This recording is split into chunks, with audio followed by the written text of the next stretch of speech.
Hello, gentlemen. I'm assuming, gentlemen, how are we doing tonight? It is Wednesday night. I do not have to work tomorrow. Thank God.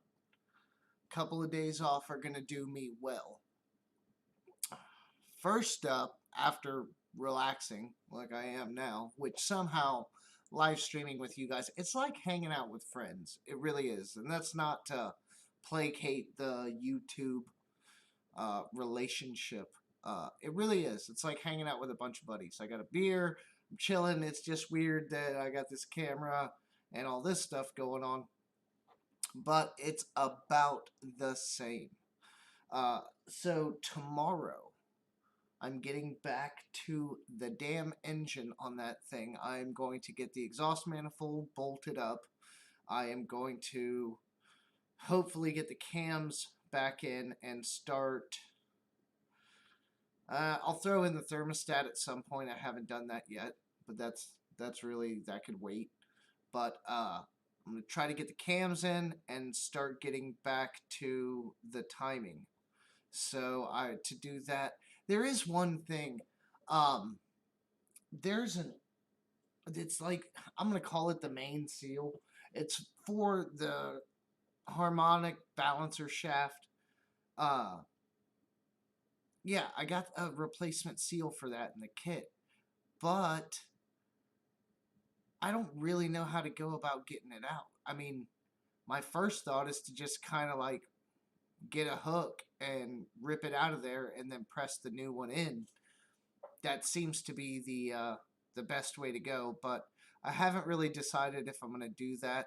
It's not really something that I've seen fail a lot on cars, but this is a Ford, so who knows, right? So I may do that, I may not, but the goal is to get the cams in and start really getting the damn thing back together so that at some point I can fire it up and find out if I've succeeded or failed in the head gasket repair. So MC Engineering, I'm guessing you're saying, yep, like basically just tear it out. There's a tool. There may be, but it just seems like, I mean, it can't be that tight of a fit. And I'm sure there is a tool for that. It's probably one of those duck build looking like pry bars, I'm guessing. Yeah, we'll see. Worst case scenario. The only thing I wouldn't want, yeah, Lyle has, I'm sure Lyle has it. The only thing I don't want to do is try to dig that thing out of there and fuck up the machine surface, right? On either the shaft or the uh, the engine block. So, we'll see. It really doesn't look like it's in bad shape, but we'll see. I can't wait too much longer on like another tool. I have the starter. I got the spark plugs. I think I still have to go pick up radiator fluid, but who cares about that? The first run through it's going to be all water anyway, just to find out if it's working, and then I'll drain it and fill it with coolant. It won't be running long. Hey Josh, how's it going, buddy? Um, yeah, and you're happy to be here, and we're happy to have you. See, Dano, I know that's what. Yeah, I know. All right, so I'll probably rip that SOB out of there and then continue on. But for sure, tomorrow I'm getting the cams in. I'm getting the gears back on. Uh, yeah. So I'm making progress tomorrow. Damn it. I don't really have much going on.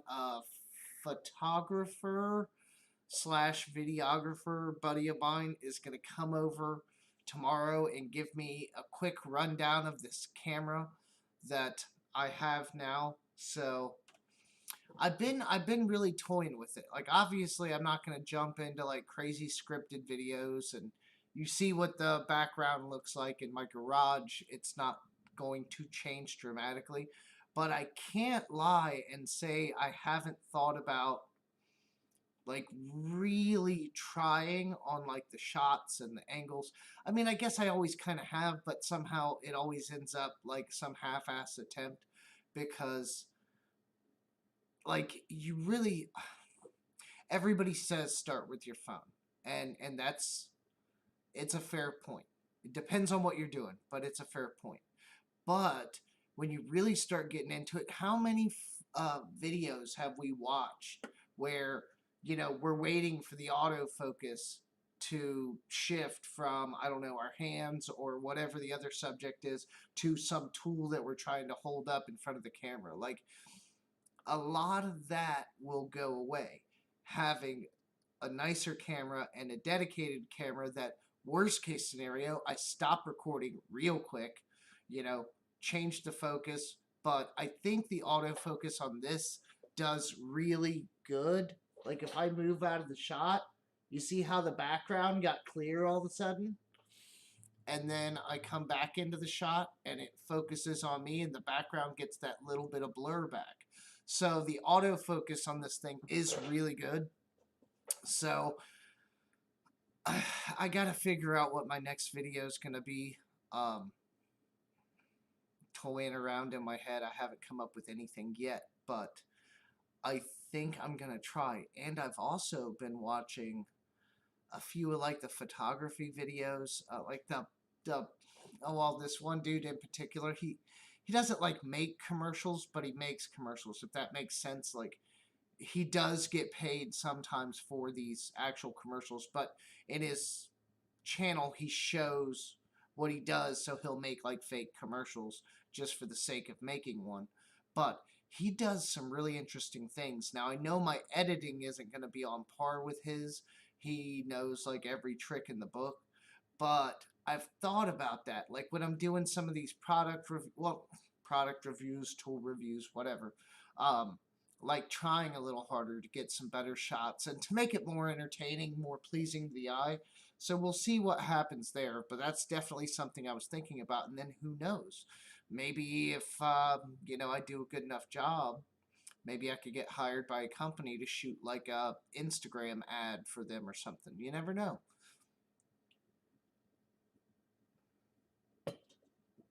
Well, it better be. This thing cost, well, it didn't cost as much as my phone, but it being a dedicated camera, um, it's different. God, my phone is gonna keep giving me notifications like all damn night, I bet. So, I got 5 of you happy gentlemen in here. Bill Beckett is here. Craig from MC Engineering Incorporated. I don't, is that a good way to pronounce it? Or is it like Mick Engineering? And we've all been pronouncing it wrong? Um, that's an interesting question to ask. I always try to check that, especially like people's names and things if I'm unsure, like Davion. Um, it's pronounced Davion. So, I don't know. It's one of those little personable things. I forget so many YouTubers' names though. Especially if, like the first name basis kind of thing. I try to remember. Matt over at the Super Inch Garage, that's easy to remember. Obviously, Brad's Workbench because it's Brad. Neil, the maintenance man, that one's kind of original. That's easy to remember. But man, yeah, like what? One mechanic is Dave, and shit, I don't even think I know Renegade's first name. Renegade's Garage. Yeah, there's a bunch of guys that I can't remember all their first names. It's hard, and that's one of the reasons why, even though my name's super common, I pretty much open up every video with, "Hey guys, it's Matt from Just Wrench It," just cause there's no question, and it gets kind of repetitive and kind of like ingrained in your brain, I guess. Uh, I think it helps. I've even had lots of emails when people email me about cars and questions and things. A lot of the emails, they'll actually open up with Matt. So it's kind of nice. Kind of like a more personal touch, I guess, maybe. hold on, Dano. Wait, hold on. I had some random guy message me about recycled coffee cups made from wheat. Now, I collect coffee cups. I'm not saying my collection is huge and it's more contemporary, but that I actually think that's kind of interesting. Now, would that be, something to put on here? I don't think so. But that is really interesting. I may have to Google that after we're done and see um, well, you know what? I want to try something out anyway. Hold on. I was working on the stream a little bit, just a small amount, and I came up with this. I switched. Get over here. We're on YouTube. Da, da, da, da. Coffee cup made out of wheat. Is that how you spell wheat? Wheat. Uh, those just look like cups. Wheat straw coffee cups. Okay, hold on. This looks like it. I'll click on the ad version, I think, and see what the fuck. Wheat straw coffee cups. Disposable plastic mugs. Oh, okay, are among the most common types of garbage. Yada yada yada yada yada. Our sustainable mug is made out of biodegradable wheat straw and can go in the dishwasher.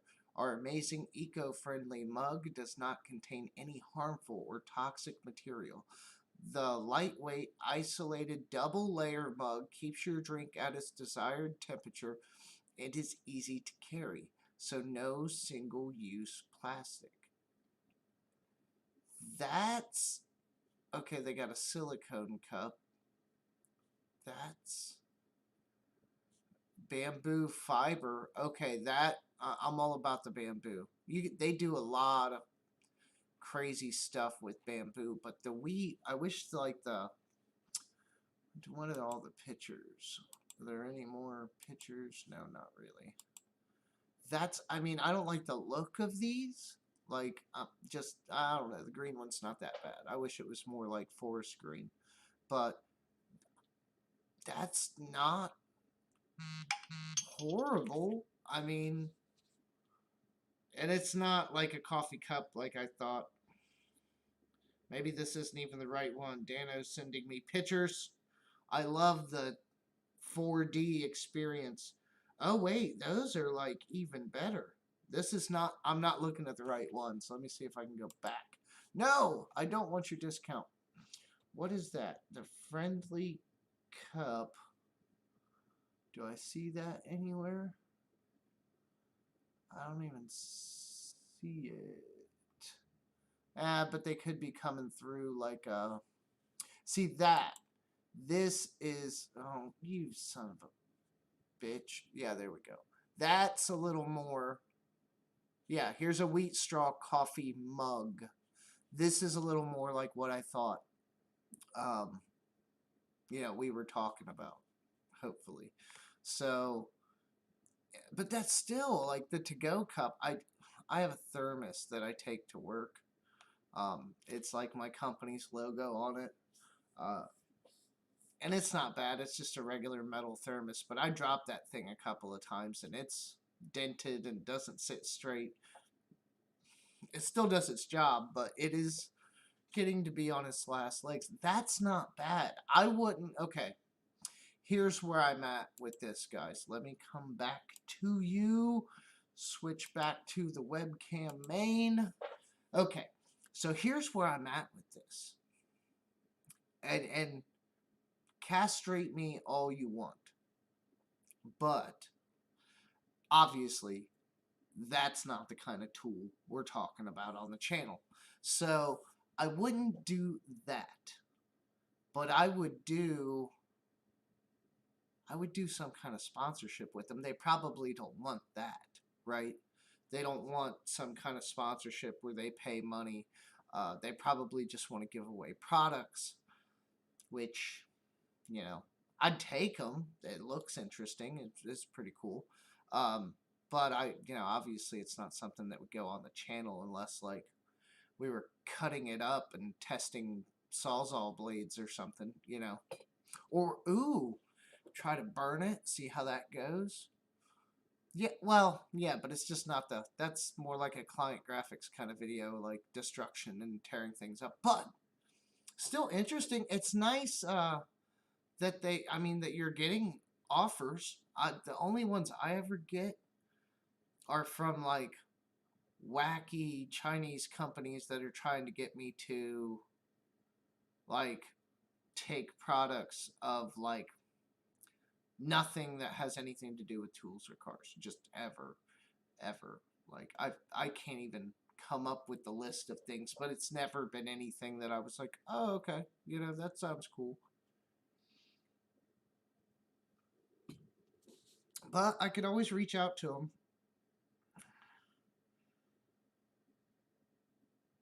Huh. I mean, they definitely look high end. Maybe not.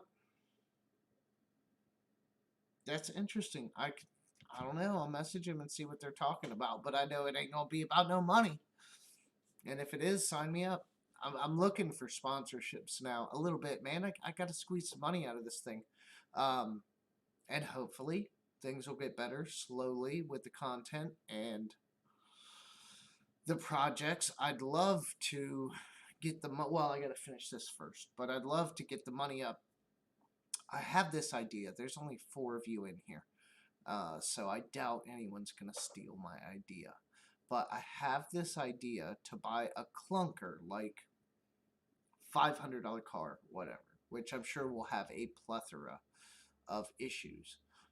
Now, aside from actual legitimate replacement parts that it may need, right? Suspension, wheel bearing, engine components, whatever, that it might need. Aside from those, I have this idea to buy this POS and to fix it up with nothing but stuff that's bought at Dollar General.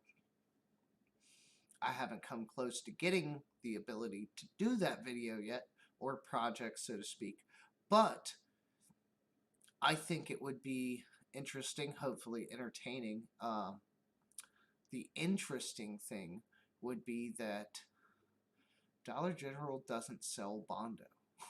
So if I was going to do something like that, I would have to mad scientist up some shit.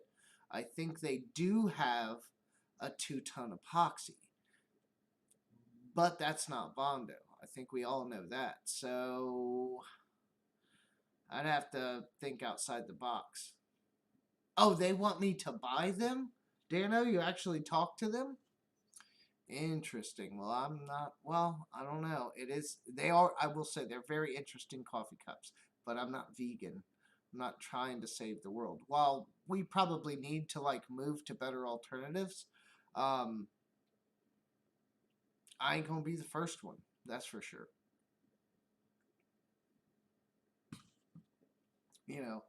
I don't have an electric car. And as a matter of fact, really, and this is not all politics aside, well, I bet you're not interested, Dano. I can imagine why. But all politics aside, the electric cars, like the carbon footprint that they calculate for those things, cannot cannot be right. They're all the work that goes into mining the stuff for the batteries, all the copper and things. I mean, you can argue a lot of that's probably recycled, but you got to run the equipment, you got the electricity. Like, they're looking at it in like a micro sense of the carbon footprint, probably post production, right? Like when the car actually goes into service. Uh, you know, over the lifespan of the car, yeah, it's probably maybe more economical for the environment. But initially, the strip mining for lithium is crazy. Like, and there's a finite amount. I do not believe, I'm no chemist, but I do not believe we can make lithium. So once we've used it all up, or whatever, we either have to switch to some other kind of power storage solution, or we're SOL, because everything's got batteries on them now, and we're just strip mining the shit out of all of these elements, and once they're gone, they're gone. So, like I said in the title, I want to talk to you guys a little bit about new tools. It seems like there's a fair amount of, I mean, maybe not necessarily new, like brand new, but there's a lot of stuff going around. Koken has made a huge push into the States now. I believe, I want to say they actually have like some form of a USA division now. And so they're pushing the Koken tools, which, oh, I switch back here, switch back. I'm going to go on some searching, because I was searching earlier and I was not looking for Koken. I doubt there's anything on Amazon. I'll be surprised. Oh well, there is Koken wheel nut sockets. Okay. Koken Zeal. Ratchet. What the fuck? Insertion angle ratchet. What the fuck is that supposed to mean? Insertion, huh? I mean, it looks decent. I don't know how well this is coming through on your guys' side, so you have to forgive me. The chrome looks decent. Okay, I like the one-piece pawl. I think that's better than the two. But look at that tooth count. What the fuck is that? So hold on. One. Oh, it gets dark and you can't see it. Okay, we can go from like halfway around. 3, 6, 9, 12. Yeah, dude, that's like maybe 20-ish teeth around. What size ratchet is that? Does it say whether it's a 3/8 or not? Where's the fucking information? It doesn't say shit. Oh, that's great. In America, we have reviews in Japanese. Which is, I'm not hating on that. That's just, you figure they would fucking translate it or something for the country that you're in. Okay, so it doesn't really say. That's looking to me. I mean, call me crazy. Why did it do that? Click. Okay.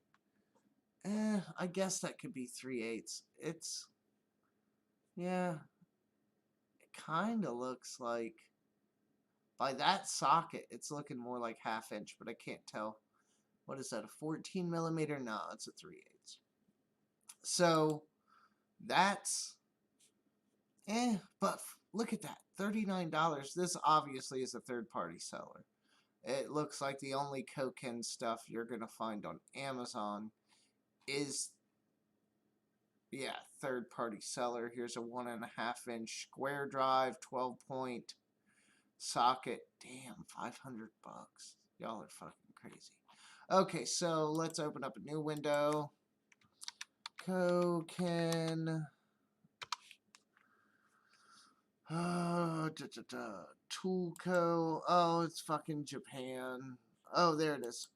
Go. No, back. Back. I don't want Japan in English. I want Koken USA. I should have just typed it in. Okay, so products. Hand sockets. Why did they... What the fuck? Oh, that's the sockets. I want ratchets. Damn it. Damn it, damn it, damn it. Impact sockets. What the hell are the ratchets? Z series. I guess this is what I was just looking at. I do not want to watch your video. Show me the fucking products. What the fuck? Reversible ratchets. Okay, just show them to me. For fuck's sake. What? Just show me the... Okay, bad website. Seriously? This is it? Like, this is all you can look at? What the fuck? That's interesting. Let's add a striker. Yeah, attack driver. Probably like an impact screwdriver, but it's got an anvil on the end of it. What the fuck? This is weird. I already don't like their website. There's no, like, real product listings, and I sure as fuck don't see no prices. Sockets, universal joints, sets. Let's see what a set looks like. 3/8 Z set. Okay, wait, I thought... Seriously? There's no prices. There's no... Seriously? How do you even fucking... Where the fuck did CP buy these? Where? Okay, where to buy? Where? Web stores? Yeah, show me a web store. Okay, the German tool truck. That's interesting. That I bet that must go around Autobahn Dan because he gets tons of stuff. Powell Mac, whoever they are. Yeah, so it's like Massachusetts and California. So how the fuck did CP get them product key? Yeah, see? Oh, see, I called it. They have 20 gears, or 20 teeth ratchets. Which, I mean, okay. I see, it looks like... Could have swore CP said the ones he had were 90, but all I'm seeing listed here is 60. Which is fine by me. I don't think the fine tooth, I don't think it's as cracked up as everyone says it is. I just don't. I think you probably get more engagement and theoretically more strength out of a coarser tooth count. So, okay, so yeah, we're not... Titanium sockets. Hold on, I gotta look at that, even though there's no good fucking pictures. What is this, 1995? Just all these drop downs like this? Reminds me of fucking Windows 95.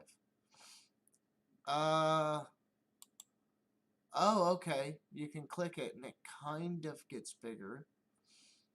What's this for? Like machinist? That looks like a machinist setup.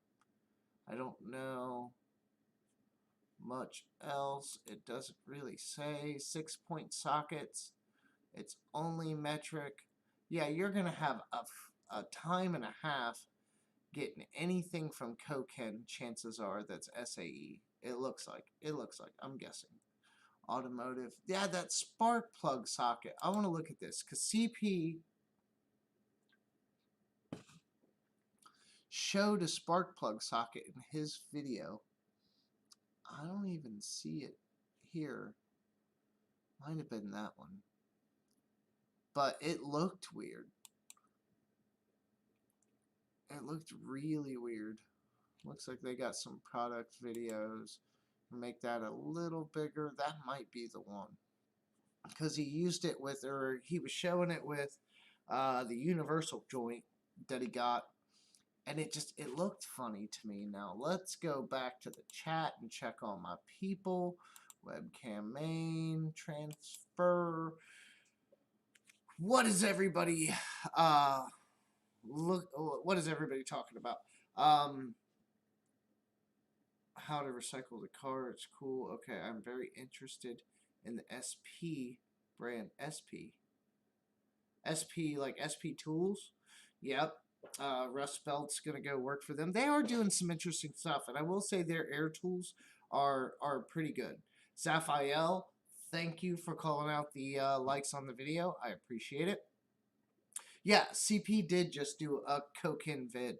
That's one of the reasons why we're talking about it. I came fresh from that into here. But now I'm not saying he said he bought the tools. I completely believe he bought the tools. You know, CP's always been an honest guy, as far as I can tell. No problems there. So I'm sure he bought them, but where the fuck did he buy them from? Even on the website, it's saying only Massachusetts and 2 dealers in California. Couldn't really find anything of normal price or any actual listings on Amazon, so that's weird. It says where in Massachusetts. It's down here at the. Let's go home. I'm sure it's down here at the bottom. Chelmsford. Oh, yeah. It says here, Bill Beckett. It says Chelmsford, Massachusetts. Wherever the fuck that is. I know where Massachusetts is, but I don't know where Chelmsford is. So that's what it says. The titanium has to be more of like a machinist setup or something but that's kind of weird. I mean, maybe it's well then Bill, it's your job to go down there to Clemson, Massachusetts and find out what the fuck is going on with these Kokin tools. It's your job now. I don't care if you don't have a channel.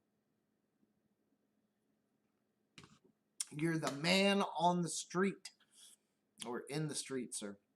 Next to the street. Use crosswalks. But titanium, that's really weird. If it's coated, if it's titanium coated, I kind of see that. Like maybe not really. No, because coating, what's that going to give you? Scratch resistance? Who fucking cares? Are they truly titanium? I'd have to see the price on them to really know. If they're solid titanium, that seems like it would be. I don't know what the HRC. Let me go over to Google. Going over to Google. What's the titanium? I'm probably spelling that wrong. HRC. Titanium. Okay, 70 to 74. It's saying it has a Rockwell B hardness. I was looking for HRC. Let me see if I can find it.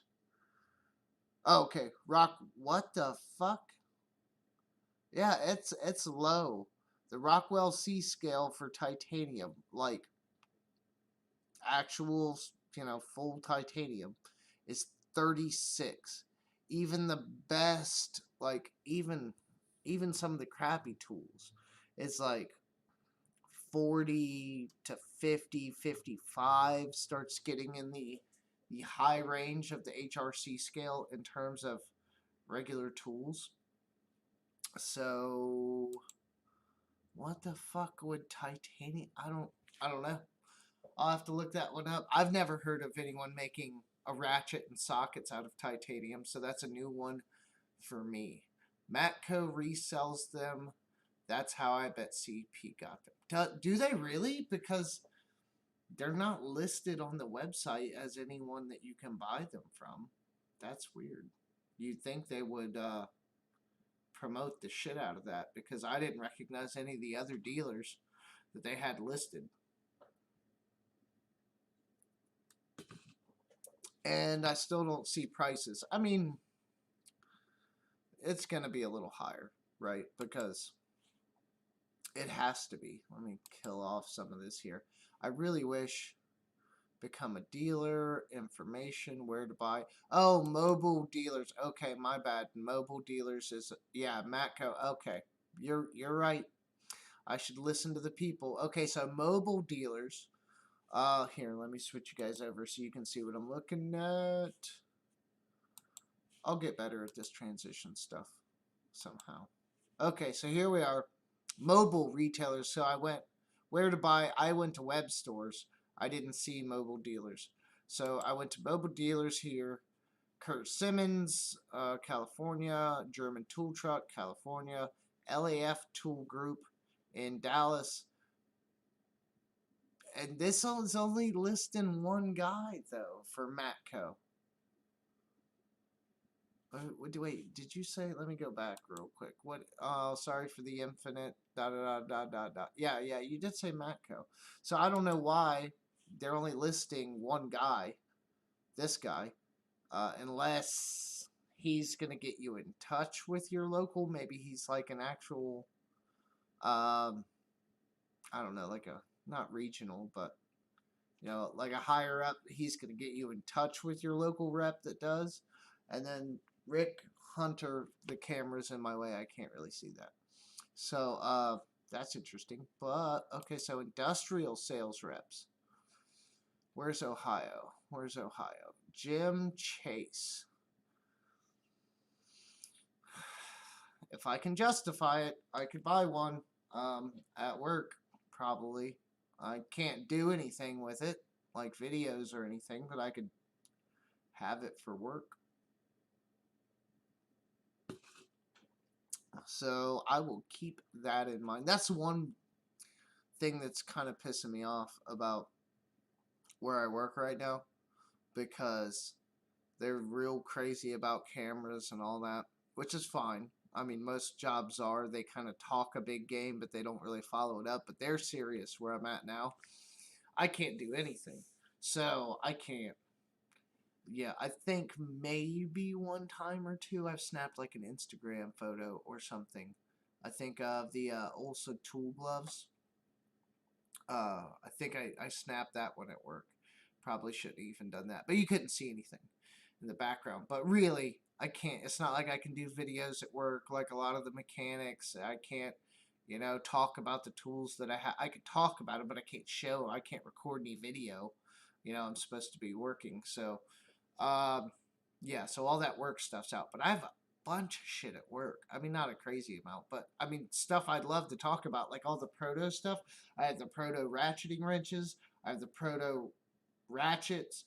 I have proto sockets, extensions, toolboxes, two different toolboxes. I have the Harbor Freight U.S. General 5-drawer tech carts. I bought those for everybody with side tray. Inside that, I have also tool organizers. I have the pliers rack. I have the 4-piece wrench rack, the magnetic one. That one's kind of a puzzle to set up, but it is possible. Yeah, we got all kinds of DeWalt tools, which is kind of run-of-the-mill standard, but we have a bunch. I was thinking about this, and this is on a complete tangent, but welcome to my live stream. That's how we do. This is a tangent, but the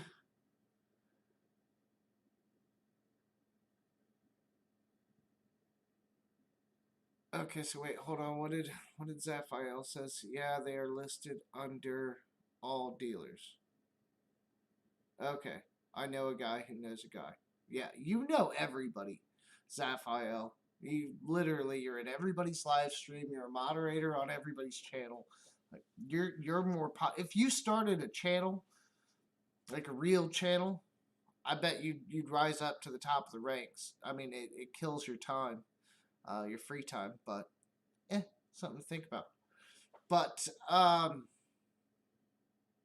the DeWalt right angle drill. Whatever the current bullshit model is. So I was thinking about this because I use it a lot at work. I clean stuff with like one of those drill attachments, and I'm using it a lot. I'm using it often. Now I know right angle drill really isn't supposed to be used, designed to be used like a fuck ton for like an hour or two. But I realized something. The exhaust vents when you're holding it to activate the trigger, the exhaust vents for the motor, all those exhaust vents are literally right there where your fucking hand is. So if you're using this thing for more than like 10 minutes, I mean, it's getting hot as fuck in your hand because number one, you're probably covering like half of them up. And number two, it gets really fucking hot. And the exhaust and the motor is right there in the center of the body. It's it's a pretty bad fucking design. But most people don't probably run into that issue because they're not using it for long periods of time. I am, unfortunately. But I will say it's better than using a regular drill for the ergonomic factor, so take what you can get. But yeah, that was bothering me today because the damn thing was turning into lava in my hand after like 40 minutes of like straight use, and I was like, this is pretty stupid. This is a really bad design. Put some tubes or some air vents or something and send them out the back further down, whatever you got to do. But and it's still going to get hot in your hand to a degree, but when it's blowing right out the vents onto your palm, not nice. So okay, Koken looks good. The price point, I can't see exact prices, but you know, you're gonna expect them to be like mid high grade. It shouldn't be like Snap-on prices, but it ain't gonna be fucking cheap either. So you can count that out. It ain't gonna be cheap. But I was switching back, going back to the desktop. I was on the Amazon earlier. Oh, I already got Amazon up. I was on the Amazon earlier, and the new Midwest Tool Review did a video on it. I kind of watched it. I'm not even gonna lie. On the knee pros, and I found that amazingly there are official listings, prime listings on Amazon for some, not a whole lot, but there's some knee pro stuff on here. But look at the fucking prices. There's a 12-piece combination wrench set, just combination. The normal, everyday, the quality sucks. Okay, so this goes 5.5 millimeter, skip, wait, yeah, it skips some shit. Skip 6, which, I can't say how often I've used 6. 9, thank God, somebody finally skipped 9 millimeter, nobody uses it. 11 millimeter, yeah, you can skip that too. 13, 14. Ooh, where's the 15 millimeter? Oh, you guys fucking suck. What? I use 15s. I've used them. I think 14 is a lot less common than 15, but what do I know? Skip the 18. You're gonna need that. Skip 20. Skip 23. So a skipped variety from 5.5 to 24 millimeter. Okay, so 24, you're starting to get into bigger wrenches. Like fucking, that's a pretty big wrench. I don't have my Husky ratcheting wrench set right here, but yeah, 24 millimeters is a pretty big wrench. But look at the fucking price. $537.30 for 12 wrenches. Now, I get it. They're quality wrenches and they are imported from Japan, but for fuck's sake, look, here's just the case, and I think this case is for the wrenches. I think. Let's see if it probably don't even say. Nah, it's just an empty box. Empty box with the Knee Pros name on it. It's $100. It's literally probably big enough to fit that wrench set in. I'm not even kidding. So 537, call it 637 if you want the box to store it in. That's ridiculous. So hold on. Where's that one I wanted to look at? Where is it? Where is it? Oh, come on. Yeah, see, Koken comes up. Well, before we go back to that, so hold on. Before we go back to that, look at this. You want sticker shock? You want some sticker shock? Kneepro's pliers, 3-piece set. They look, god damn, like, okay, there we go. Computer finally loaded. They look nice. The chrome looks good. I don't know what's going on with the black speckled handles. Yeah, they don't look like crazy great. I mean, the machining looks pretty good on them. I don't see anything I'm utterly worried about. The chrome looks like it's probably good. Look at the price. $219.50. And these don't look, judging by the size of these are like marginal. That's like a 4-inch cutter. That's a tiny cutter. That's not a big boy pair of dikes. That's a tiny cutter. That's like a 4-inch. Here's maybe a 6-inch needle nose and probably like a 6-inch slip joint pliers. What the fuck, guys? Like, I get it. Again, they're made in Japan. They're a premium tool. $219 for a 3-piece. What's the warranty? What's the warranty? For warranty information, click here. What's the warranty? Please contact the seller directly. If you want to find out more information, go to their website. Kneepros Tools USA. Let's see if this comes up with anything. Kneepros Tools. This looks like it's in English.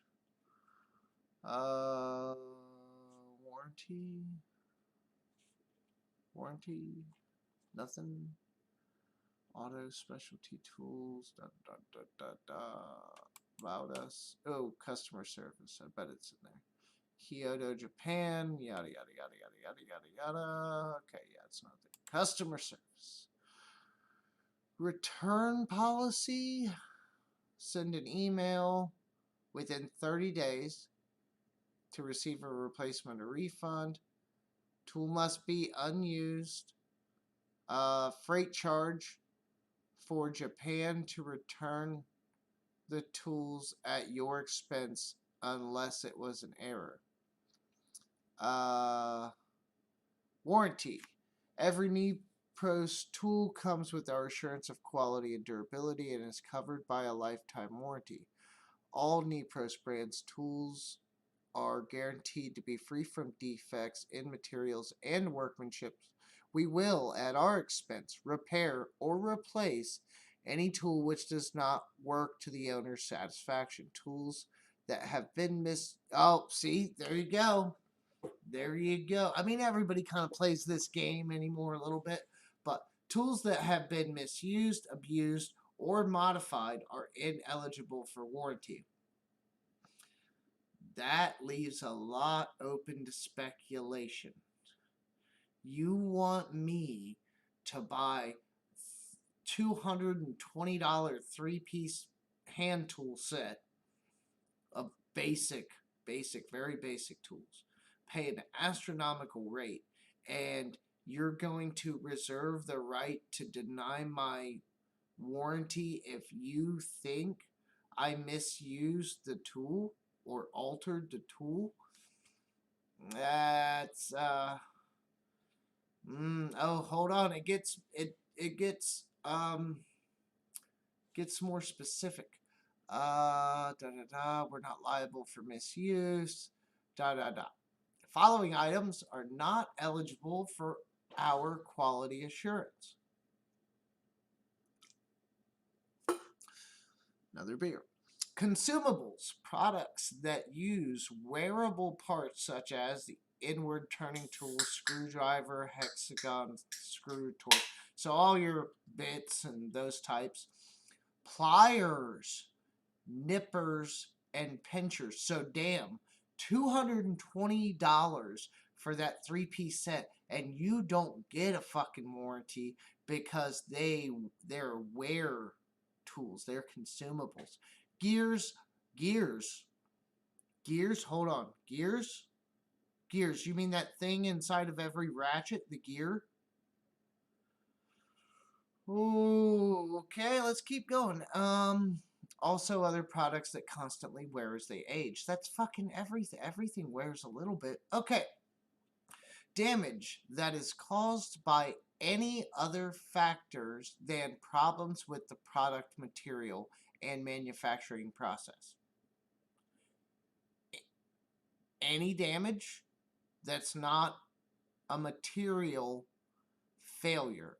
Damage that is caused by inappropriate use or negligence. Sorry, Chris from Client Graphics. You break one of these expensive mother and you are out that couple $100. Wear breakage, deformation of the product caused by hitting it with a hammer or the like. So no striking the tools for any reason. Damage that is caused by application of excessive load, so no cheater pipes, or double up on wrenching, or any of that. Damage that is caused by fire or natural disaster, not covered. Okay. Damage that is caused by wear as a result of use in a production line. Production line. Would mechanic fall? I'm just going out there. They're gonna deny professional use is the way that they're making it seem. Differences due to product model change or design. What? Hold on, that's a weird one. Differences due to product model change or design change. So does that mean, like the Craftsman, if I have the old bullshit and I warranty it out and they give me the new bullshit because they don't make that one anymore, does that mean if you don't make that specific model or there was a design change that you're not going to warranty? This is, hold the fuck on, man. This is the worst warranty I've fucking heard of because it's a lie. I might do a video on this. This is bullshit. Hold on, I gotta get back to chat and see what you guys are saying because somebody's gotta have something to say about this. Sorry, I gotta transition, and I'm back. So, hold on. Let me catch, okay, 6 to 22 millimeter a lot. We work on everything from Hyundai to Maserati. You take a picture of a Maserati for me, Bill, because I'll never fucking see one. Handles look like fishing lures. They are fucking expensive fishing lures if that's the case. Renegade's Garage says, what's up, everyone? Everyone says hi to Renegade. Renegade says hi to Bill. Bill says, I can remember in the 80s when we did Coke and... No, that's not what he said. I can remember in the 80s when Japanese tools were considered low tier, and you are correct. You're not lying. Now the tools are more costly than the truck brands. Yeah, that's nuts. Yeah, that's way too much, Renegade's Garage says. Bill says we need Rust Belt. Why do we need Rust Belt? I mean, yes, it's great when he stops by, and he is a, I won't say good friend, but he's a good buddy, YouTube related. But hey, what's going on, One Man Banana? So hold on, let me get this out, guys. What are we talking about with this fucking warranty? They're more expensive than Snap-on. They're imported. Cool. The quality's probably there. Cool. But that warranty, you guys were looking at it. You read through it with me. It's almost a lie. They say that you have a lifetime warranty, but then they omit everything but like DIY use. I mean, and really, if they argue it right, which you know they will, they could deny damn near any fucking claim. Gears. They said gears. They said gears. The gear on the ratchet doesn't even qualify because it's a consumable. What the fuck? That's crazy. Who in their right mind is gonna pay for that when, oh my god, that warranty is shit. That's worse than any other warranty I've heard of. At least, well, Craftsman was pretty bad, but that was a slow decline, and there's some reasons for that, and eh, like, yeah, I guess that is what it is.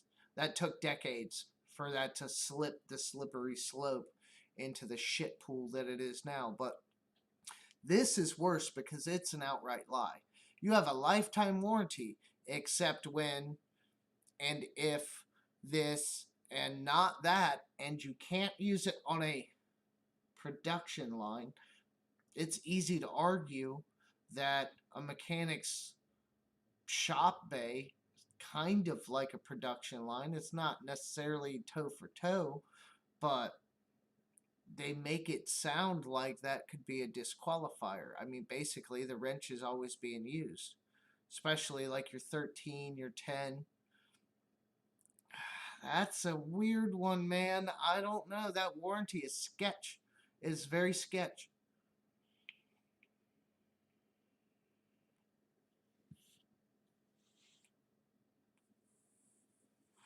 Well, they said, okay, they said if you hammer on it, okay? How many of us have dropped? Now, granted, should the tool dent? No. Chances are, if you drop it from like waist height or whatever, it shouldn't. But let's just say you drop it on, I don't know, some other metal or something, and it gets like a dent or a mark in it, and then later you try to warranty that. Who's to say that they're not just going to go, oh, looks like you hit it with a hammer, we deny your warranty? Like, what the fuck?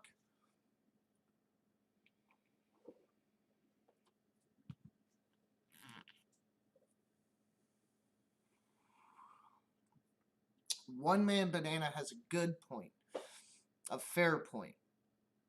He says there is no true warranty anymore. Craftsman went out and that's it.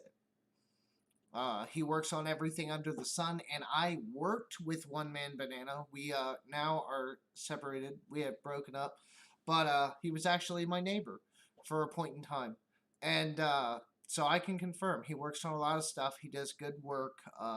You know, he knows what he's talking about, and he says if he breaks it, you know, that's it, and he goes and gets another one. Which, I mean, I will play the warranty game, but not too much. Harbor Freight.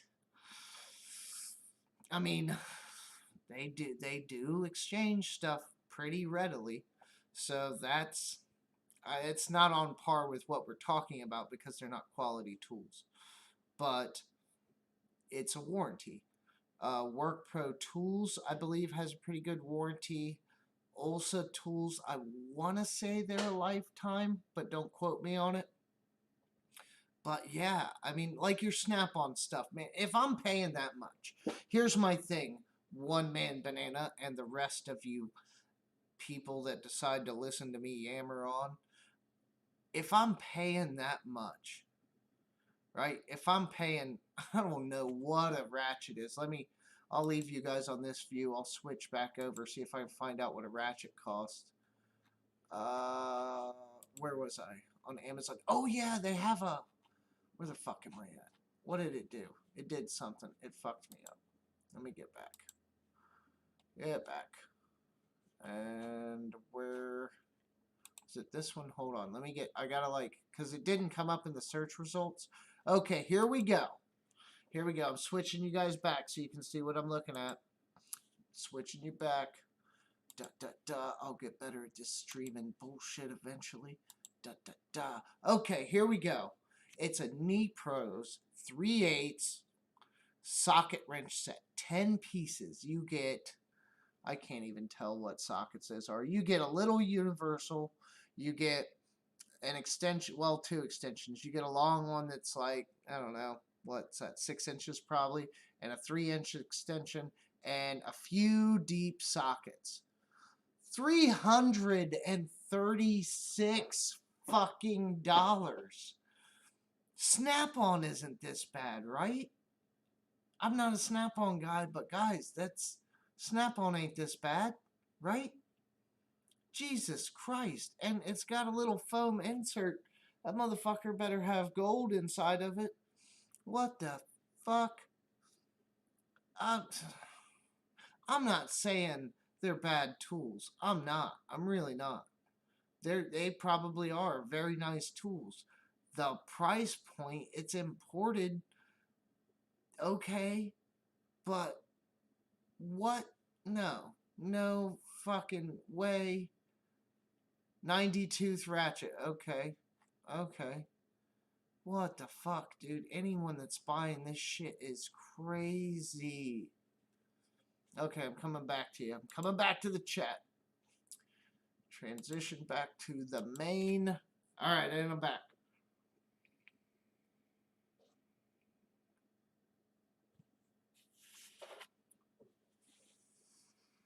Renegade's Garage says, but on their website it says the switch, battery, and bulbs are not covered. Oh, Streamlight. Okay, it's the warranty on the Streamlight Stinger flashlights. It's supposed to have a lifetime warranty, but it's everything. Basically, the housing is what they're saying. Everything but the switch, the light, the battery. Well, which batteries? Oh, are those rechargeable? They might be rechargeable. I don't know a lot about this. Zaphael says,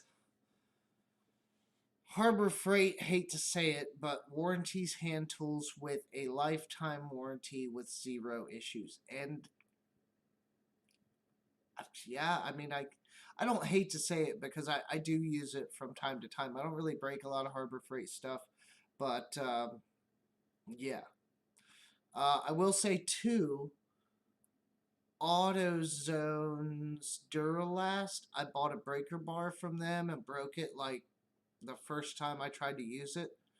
And I still had the receipt, so it's not like Harbor Freight where, you know, they just look at it and go, yep, you know, go get another one. But they took that back. I actually gave that to my brother so that he could keep it. It was just a 3/8 breaker bar. I don't know, maybe 20 inches, something like that. But they did that. But that was like a 30, yeah, I think like a $30 fucking breaker bar. I needed it. I was away from home helping my brother work on something, so I had to go buy it because I didn't have one on me. We broke 2 ratchets, an impact adapter, and a breaker bar that day. Fucking bullshit. Beer Studs Toolbox footage. Hey, buddy. Long time no see. Good to see you. Thanks for stopping by. We are talking about Nepro's tools. Well, we were talking about Koken a little earlier, and I don't know what their prices are. We're going to have to do some research and find out what their prices look like. I'm sure they're high, but they sound like they're the Craftsman of Japan, right? Nepro's is definitely the Snap-on of Japan. Their prices are outrageous. And their warranty, I read through off their website, lists everything that they don't cover, and it's pretty inclusive. So, lifetime warranty isn't really a lifetime warranty if you exclude everything. I mean, they go as far as to even say fires and, like, what was it? Like, not natural disasters, but, yeah, like acts of God and shit. So, that's... what are they? Unobtainium? Yeah. Yeah. They may as well be. Jesus. $336 for a 10-piece socket set. I can import stuff from Japan, things, items. It ain't gonna be that much. I bought Japanese anime, like the DVDs and stuff. I bought the original Transformers season 1 from Japan, that was not that expensive. Um, and I mean, yeah, it was more than buying the US version, but not by much. Like, not by double the price or anything. And this was before, like, the resurgence of everybody getting into the popular, like, retro stuff, you know, before all that shit came, like, before Marvel even really got its resurgence. I mean, this was years ago. There's no fucking way, guys. That's just, oh, man. That's, well, yeah, it was Midwest Tool Review, right? He just got a bunch of the Nepro stuff. I have to look him up now. Going back to the YouTubes, over to my buddy Midwest, and see what he should be his tool. Yeah, there we go. Tool review. Yeah, here we go. He's got more subscribers than I thought, and he has a lot of fucking tools for saying that he's not a mechanic.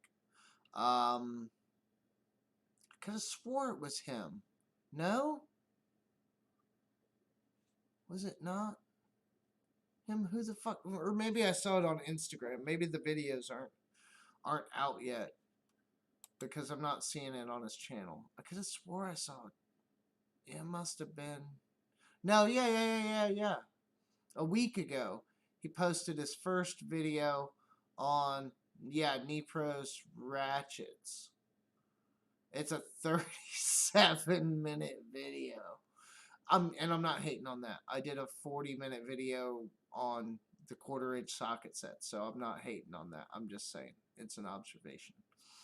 So he's got, and he's comparing them to, it looks like I'm seeing a Matco, and I'm gonna guess that's a Snappy. Yeah, that's a Snappy.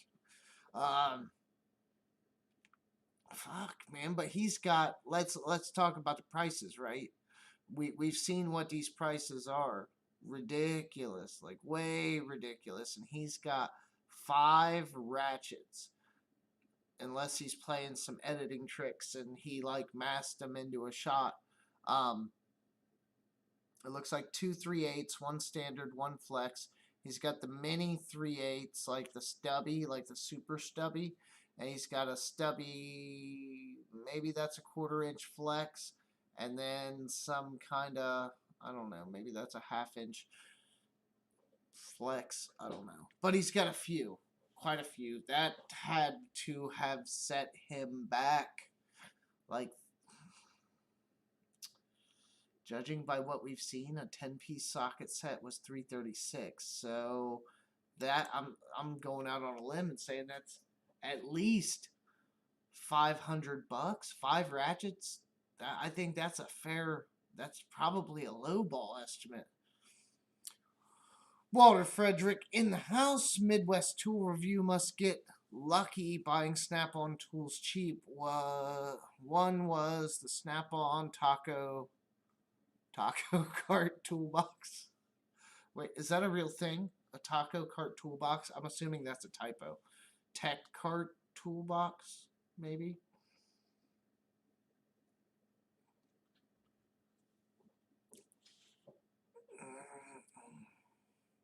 Yeah, I'll say that. One Man Banana. Cobalt's done me well. But I have split sockets. Now, that's not to say I shouldn't have used another tool. But I did split sockets. I mean, I think we all do that kind of stuff from time to time. The ratchet didn't break. The socket gave way, which is kind of weird. But whatever, I should have used a wrench. And after that, I did. I used the bulletproof wrenches. Man, and now I'm looking at those. Okay, I got 8 of you guys, you happy fellas in here. And I'm telling you, I'm not saying they're going to cure all your problems. I'm not saying they're, fit for NASA or any of that shit. But I feel a lot better about my purchase, the price, the sourcing, about those, and the fact that they're different. It's just not a wrench. It's not just a wrench. It is a CNC, well, laser cut. not CNC, laser cut AR500 steel wrench. So the fit is a lot tighter. They've got me out of a couple little sticky situations so far. And you can beat on them with a hammer, all that stuff.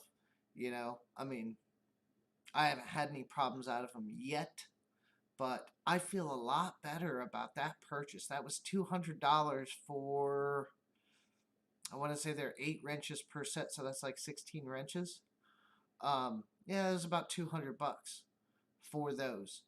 I feel a lot better about that when I'm looking at some of this other stuff. Jeez, and I know the guy that makes them. I can, I'd call him if I really wanted his phone number. I could have it. I'm sure Travis is a great guy, but I can message him on Instagram. I can officially email him. I can do whatever. It's got a lifetime warranty. He's even told me already.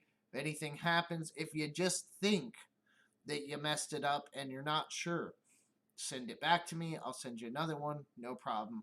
You know, or I don't even know if he said send it back to me. I really don't. I can't quote on that. Don't quote me. But I don't even think if he said that. I think he just basically said, like, yeah, if it's messed up, man, let me know. We'll send you another one. So I feel a lot better about that purchase now. And that's original. That's a guy in Arizona, small. He's not trying to be a tool company. He wanted better tools, and they didn't exist. So he made them. Like, how can you hate on that? And, you know, he figured since he's making them, he might as well sell them, right? He's a machinist, and he does all kinds of other stuff on the side. So it's not like, you know, he's betting his farm on it. He's got his other skills and stuff to fall back on. So everything's good there. But, you know, Jesus, man, I feel a lot better about that. What was the Knee-Pros wrench set? That was like, wasn't that like 300, almost 400 bucks? But that was a pretty big wrench set. Let me see if I can go back real quick. Probably not. Bam. There's a 6-piece set of wrenches. They look like, I don't know, I can't tell, it's small. Oh, here's, yeah, $537 for a 12-piece wrench set. For a 6-piece wrench set, $222. A regular pair of what we're guessing was like 6-inch needle nose pliers, basic looking needle nose from Knee-Pros, $70.50. That's crazy. I will say, I see the double box in the long wrench. I'm thinking it's long. It looks long. And it's a 6-point. Okay. This is where, okay, I see something from them that mildly looks reasonably priced. A Knee-Pros long 6-point double boxed in wrench. It looks long. Anyways, might not be that long. $36.60. And it's a 6-point. So how long does it say it is? All the measurements are in metric, I'm sure. Thank God I worked for a Japanese company. The 8 and 10 says the length is 180. But it doesn't say if it's centimeters or if it's millimeters. That's gotta be centimeters, right? It better fucking... No, I don't think it is, man. I think that's a tiny little fucking wrench. I think that's probably like... What's 180 millimeters like? Yeah, maybe 6-7 inches. Let me... Millimeters to inches. I want to see how close I am. How much I've lost it. So what we say? We're thinking it's 180 millimeters. Ha! Oh, I almost fell. You almost saw me die on live stream. It's 7 inches, like 7.08 inches. So all right, I was close. I was close. See, that's crazy. I'm back on looking at myself and talking to you guys now. That's crazy. Okay, so that's a tiny little double boxed in wrench. Granted, it's 36 bucks for one wrench. And it doesn't look like, I don't see anything from them I haven't seen a single SAE offering of any kind. So everything they sell is in metric, which most stuff is going to metric anyway. So, like that is what it is. But fuck, dude, you know what it is? It's the next YouTube bandwagon to jump on. And don't get me wrong, man. Like, Ulsa Tools sometimes, not often. Most of the stuff you see me talk about from them, I have bought. I'm legitimately saying that. Less than half, for sure, of the stuff that I have from Ulsa Tools is sent to me for free. And if I did get it free, I said free in the video. So, most of the stuff I have from them, I bought. You know, and I'm not saying everybody's not buying, but Jesus, man, come on. Like, everybody jumps on the bandwagon. Ulsa does a lot of, like, product demonstrations and promotions and things because they're a smaller company. They're trying to get their name out. I read some comments that some people were getting upset by it because, like, you know, they put something out and then, like, 10 people do videos on it. I kind of see their point, but you don't have to watch the video. But the Koken is kind of a bandwagon thing a little bit. A little bit. It hasn't gotten that bad in terms of videos yet, but a little bit is kind of like a bandwagon thing. It became the popular thing to talk about. And then everybody jumped to Knee Pros real quick because I guess it sounds like more recently they're being offered here at a premium. But YouTube tool tubers in general have, like, they have that tendency to kind of bandwagon. It depends. Like, not everybody, and not everybody's shill, but, you know, I mean, yeah, everybody wants to get that video, talk about the new tool. Like, think Icon. I mean, that's the only thing you need to know. Icon. The only video I did was bitching about how many Icon videos there were and how everybody was saying they were fucking awesome when they were, like, completely untested, you know, in any kind of real world sense as far as use. And, you know, we had that one recall early on for what they claim. It was no lube in the ratchet. That was what they claimed the failure was. You know, you're paying for a premium tool. You're saying it compares to Snap-on, but then you put out a bunch of wrenches during the unveiling that had no lube in the ratchets. Like, that's suspect, right? Oh, quality, right? Lifetime warranty. You know, everybody has their faults, man. Even I make bad videos. I make a lot of bad videos, you know, but I'm not, I don't know, like, I don't pump them out. If I make a bad video or I got a bad topic, chalk it up. Hell, half of them, some of the bad videos I make, I never even publish because I know just editing them that the whole thing's unraveling and falling apart. So I'm like, all right, fuck it. I'm not going to do that. But, you know, I try to make it worthwhile, not waste people's time. But some of these guys just seem like they're putting out videos and buying tools just for the sake of reviewing them. That's problematic. I mean, I guess if you're big enough and you have the income stream and the money to play with, I guess, but fuck, dude, I could be a huge, I mean, unless I was, like, giving it away or doing something weird like that, like, the socket sets, that's a good example. Like, I bought those, that was a test more for myself. Kind of for the channel, but more for myself. I wanted to see if I got all of these together and legitimately compared them side by side, features for features, you know, what I thought I wanted to see how that video would do. I thought it would do a lot better. It didn't. Okay. You know, now I'm stuck with $500 worth of quarter-inch socket sets, which it sounds like Renegade's Garage is probably going to get one of them. He keeps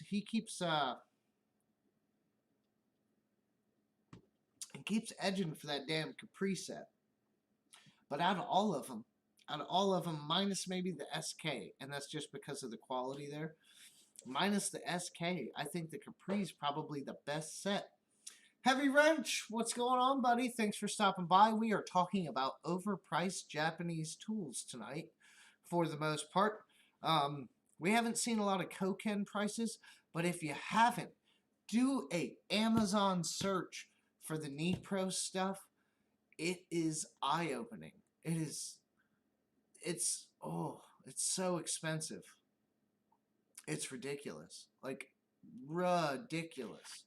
And so we were talking about that, and then I was bouncing around on their website trying to look at their offerings, and I found their warranty information, and that's real concerning as well, because they basically omit anything, and a lot of it is open for interpretation.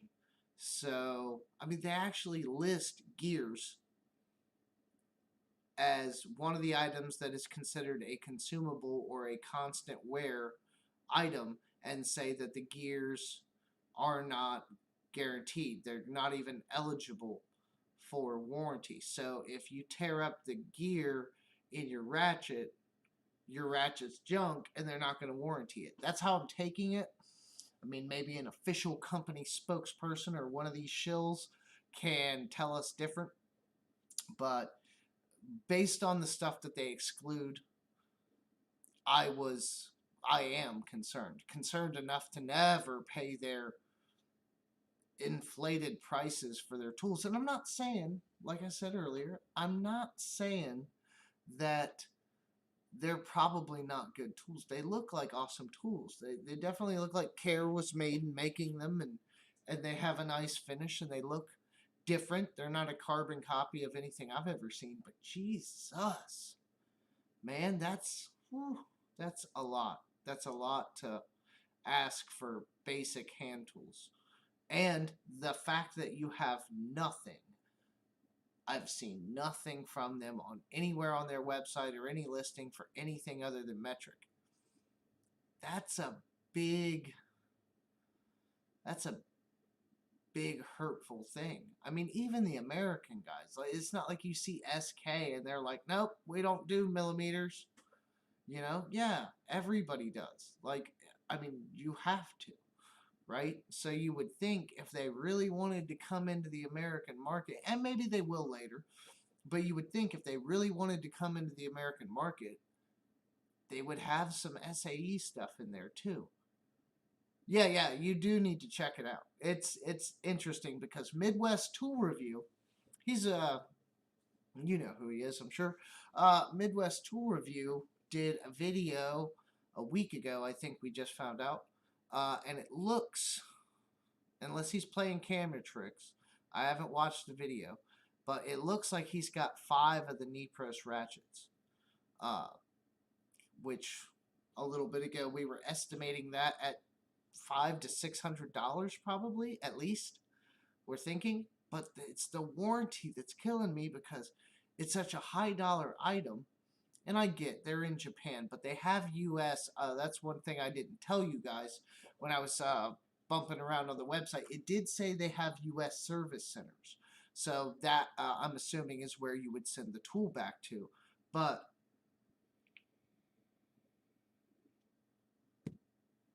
they basically refuse the right, or reserve the right, to refuse your warranty for a whole bunch of interpretive reasons. They actually list use on a production line being one of them. Like, it specifically says production line. Now we're going to go out on a limb and say that they actually mean like a manufacturing production line. But is a technician service bay open in that description? I mean, I don't know. It depends on how it translates from Japanese, I guess. Um, have to look that up and translate it and see what they consider the exact definition in Japanese to be of a production line. Because not everything translates word for word. So it's interesting the wording there. But, I mean, they list everything. Like anything that's consumable or a wear item. So they have a $220 three-piece hand tool set. Slip joint pliers, probably about 6 inches. Needle nose, probably about 6 inches.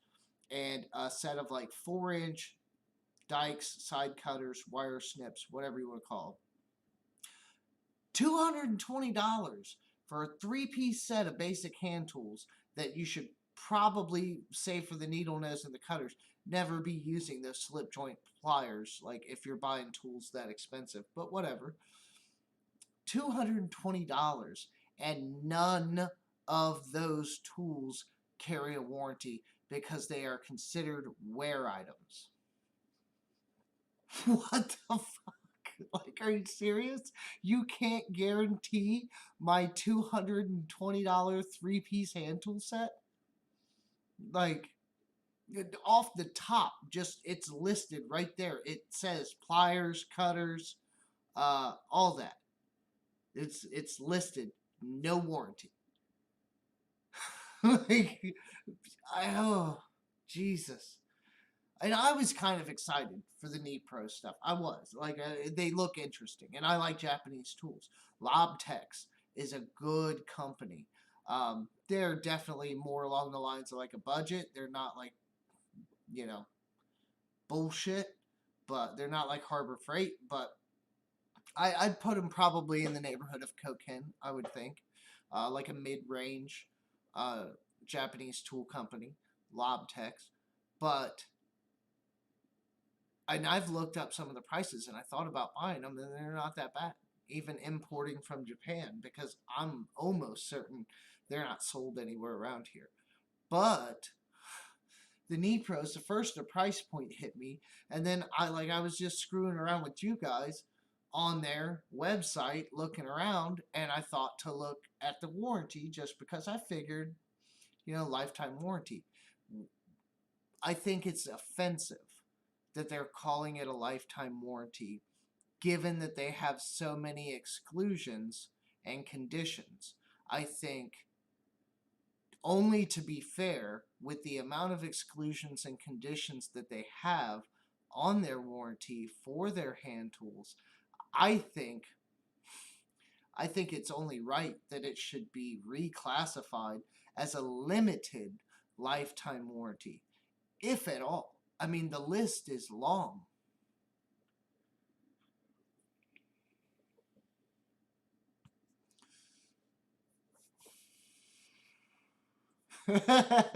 Beer Studs Toolbox says Snap-on Lube has a secret blend of lube, which is a mixture of baby seal blubber. I seriously hope that you're trolling. It's gotta be. It's gotta be trolling. It's synthetic baby seal blubber. We can't use the real thing anymore. See a mechanic out in the Arctic with his Milwaukee heated jacket, just clubbing the baby seal to get his lube and his blubber. Robert Walters said, I thought Snap-on Lube was made from the tears of wives when they saw the Snap-on bills. Oh, yeah, probably. Or the guys, man. Damn, I don't know where those guys get that money. All the mechanics really should just come over to the industrial side. I have yet to find an industrial institution that really makes people buy the majority of their own tools. I did interview for one company, Gossiger. They're like a CNC installer. They fabricate the machines for people. You come to them, you tell them what you want, they make it, they set it up. And they asked me during the interview if I was okay bringing my own basic hand tools, wrenches, sockets, screwdrivers, that stuff, and my own basic power tools. Yeah, they said everything else, meters and all the big tools and anything specialized that you would need, they would have all that, but your basic hand tools. So that I think was more reasonable. You could, I mean, really, if you really wanted to cheap out, you could go Harbor Freighted or Craftsman or Cobalt, whatever, and be just fine. But yeah, you don't get a lot of the industrial companies asking people to buy their own tools. It's almost unheard of.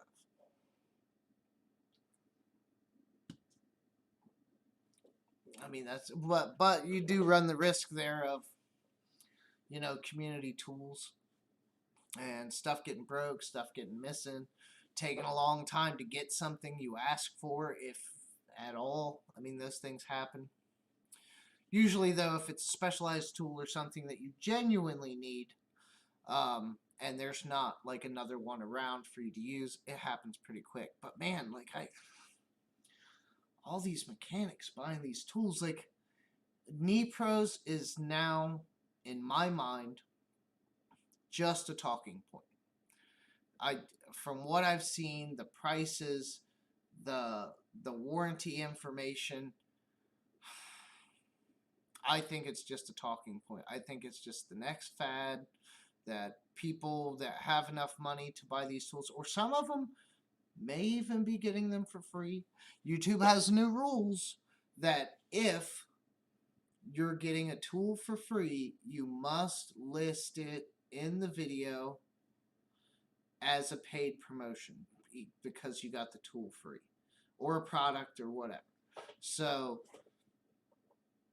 if they're not doing that, then they can sort that out with whoever the fuck cares about that stuff. But they should be disclosing whether or not they get the tools for free.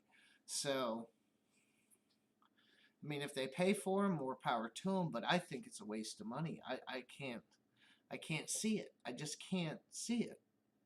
The price point and the warranty, it looks nice, but it's like, okay, it's like there has been a gold-plated, I think they're like Dale Earnhardt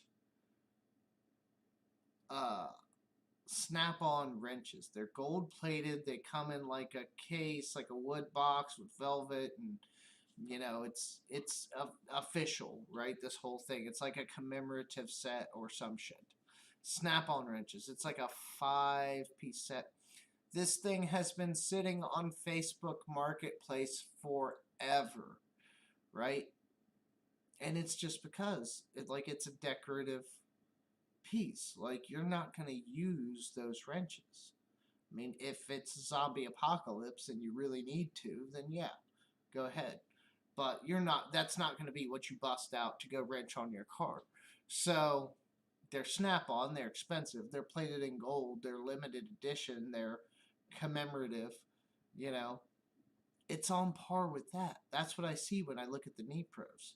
In that case, the warranty wouldn't even matter because it'd just be a talking point, a decorative piece. That's kind of what I see with the Knee-Pros. I mean, you can use them, but if anything happens to them, chances are you're not going to get them warranted, it sounds like. That's nuts.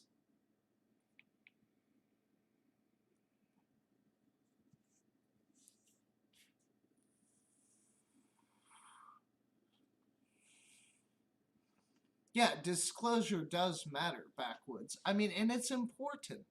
Um, who was it? Was it the Bear? Somebody a while back. Who I forget who it was. It might have been the Bear. And if it wasn't, I'm not throwing him under the bus. I'm just saying it was somebody, a bigger YouTuber, was arguing that if they got something for free, and I think it was the Bear because I think we were talking about the Icon Toolbox because he was receiving a lot of hate for that. Or not hate, but criticism, whatever. So I think it was him that said if he paid for something, say he paid for a drill, and he wanted to do a review on it. He was saying he'd be more likely to give it a positive review because A, he wouldn't want to look stupid that he wasted his money, and B, he wasted his money, so like he wants to feel like he got his money's worth, so he's going to overlook things that that would normally stick out a little more as flaws. So his argument there is, if you get something for free and you have no skin in the game as far as purchase price and monetary suffering, then you're more likely to give it an honest shake when you review it. You're a lot more comfortable saying you don't like this, or this feature doesn't pan out as well as they say, or whatever. And that's a school of thought kind of thing. I mean, we're getting into philosophy at this point, and people can always do and say whatever they want. But I think, I mean, I don't know. Me personally, I paid for those bulletproof wrenches. I paid for them. I found him. I messaged him. You know, I paid for them. I made an order. Uh, I didn't even get a discount. I paid like full whatever the list price is on the website. So I'm trying to think, if I didn't pay for them, I was pretty fucking excited about them. I really thought that video was going to do better because I thought more people would think that A, they were cool, B, they're made in America, C, like, nobody's fucking got it. It's not some rehashing of something else. It's, yeah, it's still a wrench, but it's a completely original idea in that regard. So I thought it would do a little better, but I'm trying to think, if I had got those for free, I think the review, at least for me, but I'm logical and I don't sugarcoat a lot of shit. I think for me it would be about the same because the features would still be the same. They would still fit fasteners better. Um, they'd still be made out of the same material. I think, you know, if I didn't pay for them, I don't think it would affect my review. Now, I mean, you start getting into the higher dollar items. Let's see. Okay, the Olsa tool backpack. They sent me that. I said that in the video. They sent it to me. At the time of them sending it to me, it was like $100 on Amazon. Now, I, myself, would not be paying $100 for a tool backpack. Most likely. At least at that time. Now, all of a sudden, I have multiple. Yep, there we go. Now I have multiple tool backpacks. This Work Pro, by the way, I don't even know if they still make this one. I think they have a newer version. This thing is fucking solid. It's not, you know, it's got some more basic features, but dude, I've used the fuck out of this for work and traveling when I'm doing my tech work, and it's been great. And you can still fit a laptop in it. But I digress. Like the tool backpack, I probably wouldn't have bought that. So yes, I disclosed it, but when I did the video, I don't think that affected it like too much. I mean, I said they sent it to me for free. I go through the features, and then you know, I continually tell you guys about it on live streams. I had some other tool backpack videos. I made sure to give the Olsa tool backpack mention because while all these other ones are good, and it's actually right behind me on the floor in the garage, while all these other ones are good, the Olsa's bigger. It's got better materials. It can fucking hold more. I mean, I can fit a Sawzall. It's a Ryobi with the blade. Let me grab it. The old style. This one's, God, probably 4 or 5 years old now. It's this one. The, I don't know. It's like a fatter one.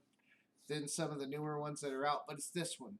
I can fit this in the Ulsa tool backpack with a blade on it, the little 6-inch blade. I can fit it in there with this. Just set it in the bag, zip it closed. Like, I don't know too many tool backpacks that you can do that. It's awesome. Plus, it carries a lot of weight. So, in that regard, like, my review is more positive, but it's a more positive product. When I have a bad product, I say that. Like, or a feature sucks, like, I say that. Like, I don't know, but I think you're gonna see a flood of people. Well, I don't know, but the price point's gonna exclude a lot of people for the Knee Pros. But I think you're gonna see a flood of videos coming out soon with all this Knee Pro stuff. Take it with a grain of salt, man. It looks suspect. Price point and warranty, and even Snap-on. A lot of people complain about the Snap-on warranty. What is it technically? Like, if you're not the original purchaser, it doesn't have a warranty. Somebody can comment in the chat and let me know, because I'm not really a Snap-on guy. I own one Snap-on wrench now because I wanted to compare it to the bulletproof wrenches, and I own a Snap-on set of the mini groove joint water pump pliers that Tools and Trash sent me. And those were $30. That's crazy. But, yeah, I mean, Snap-on's warranty, I don't even think goes that far. I've heard of a lot of people having trouble with it. So, I don't know. Maybe it's par for the course and they're just doing what everybody else does. But that seems suspect, man. If I'm paying that much money, I want a guarantee. I want a lifetime guarantee against most issues. I mean, short of me cutting it in half with a cutoff wheel, you know, if it breaks, you replace it. Like, what's so bad about it? I don't understand. And everybody, the Craftsman warranty, like we were talking about earlier, guys, with the Craftsman warranty, that's what happened.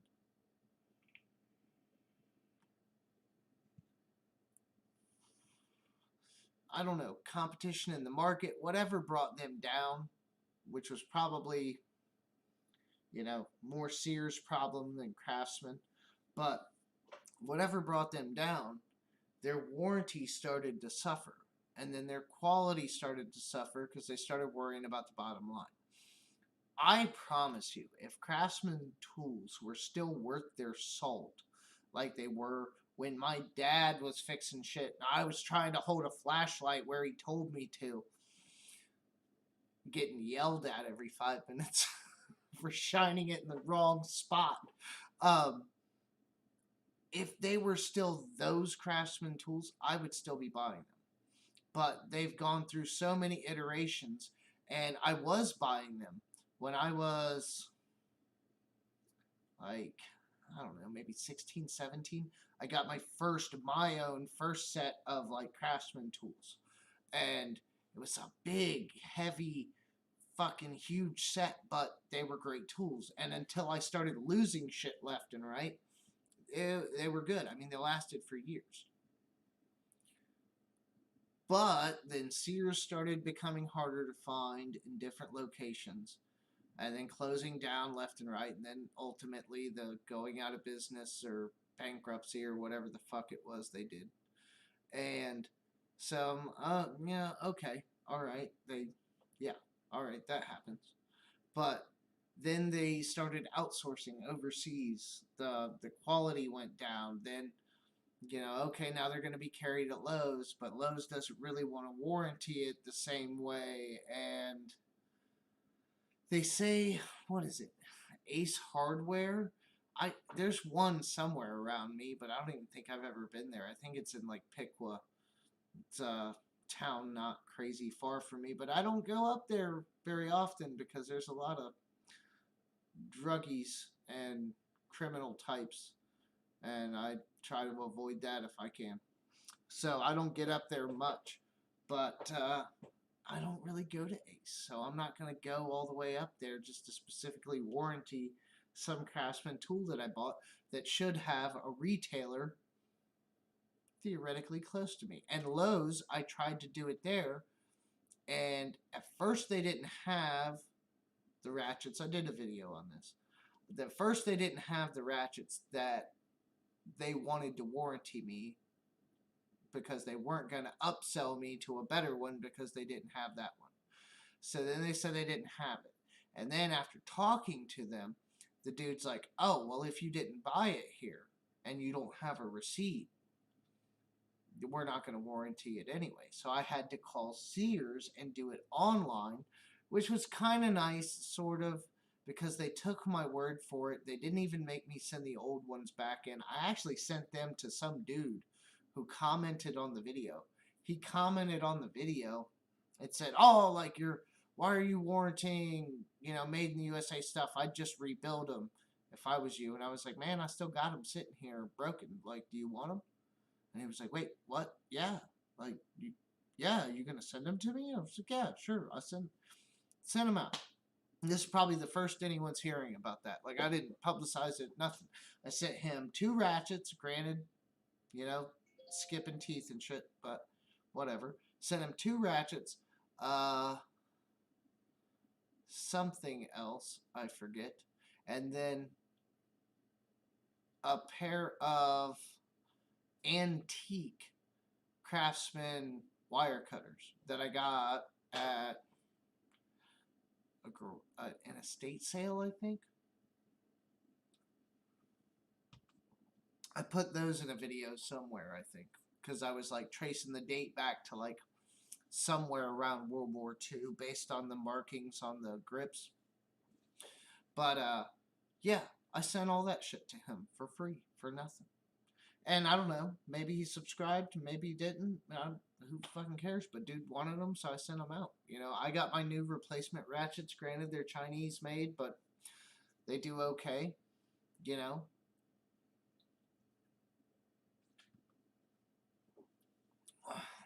Okay, see, now that's crazy, Walter. Walter says that his neighbor got replacement drawer slides for Snap-on Toolbox from Snap-on under warranty, and it was his dad's box, and he inherited it after his dad passed away. That is awesome, and I'm glad to hear that, but unfortunately, that seems to be more the exception and not the rule. I thought, am I crazy in thinking that the drawer slides are not warranted?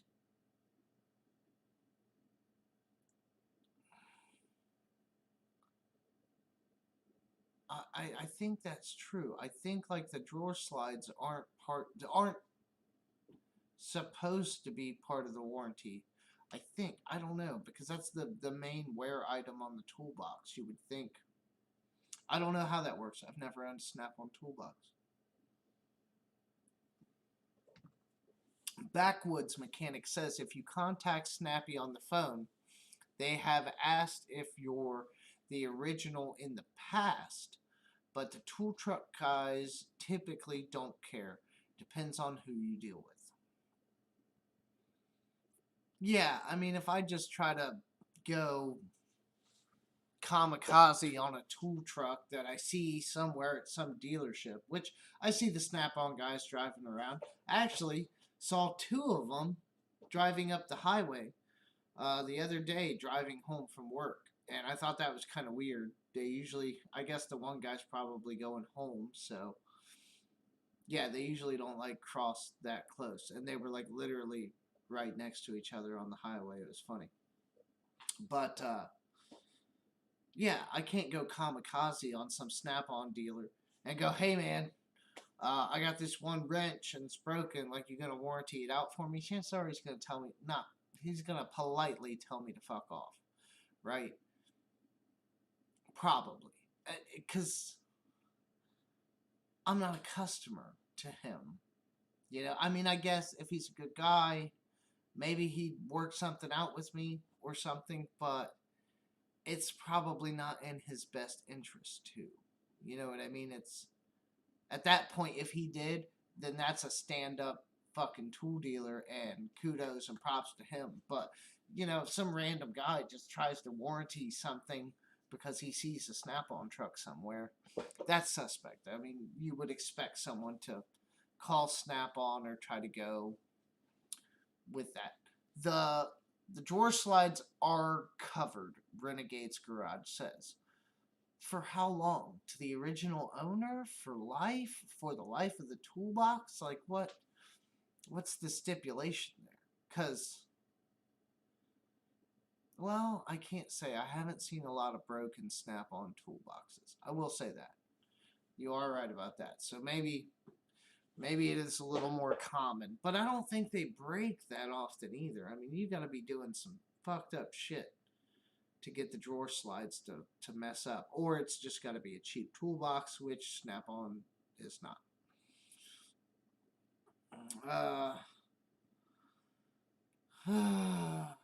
Okay, yeah, you had a Snap-on ratchet replaced that was made in the 40s. Obviously, not the original owner there. I don't know. It seems like you're kind of rolling the dice, right? A little bit. With some of the tool truck dealers or even Snap-on. So, okay, so lifetime. So, lifetime warranty on the drawer slides.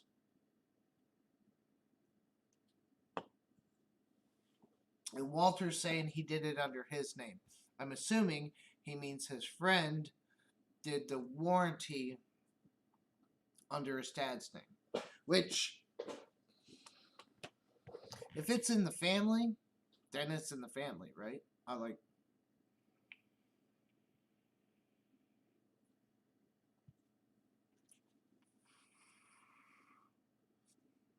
Yeah, I don't know. I like the digital age a lot. I like being able to walk into Harbor Freight, give them my phone number, and, well, I mean, half the time you don't even need to do that. If it says Pittsburgh or, God forbid, Icon, there's no question where it came from. So, okay, hold on. I want to get this out. I only got well, there's 5 people now. There were 4 a minute ago. We got some bouncers. That's okay. My live streams are never really popular. So, again, I want to thank you guys for hanging out because I really do appreciate it. Like, without you, I'm talking to myself, and that's just normal, but, you know, crazy at the same time. So, hold on. I want to show you guys something and see what you think about this because we are talking roundabout about new tools. Now we're talking about warranty and stuff. Go back to the old Amazon. I don't know why we're in tools and home improvement. Okay, shit. What was that called again? Oh, fuck. I found it earlier. Give me a second. It was... Oh, what was it? It wasn't Matthew. It was... Oh, Michael. Michael Pro Tools.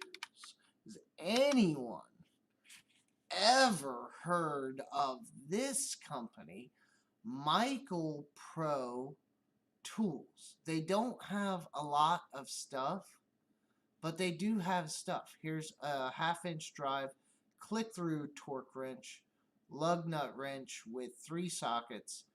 I will say, though, here, like, here's the magnetic.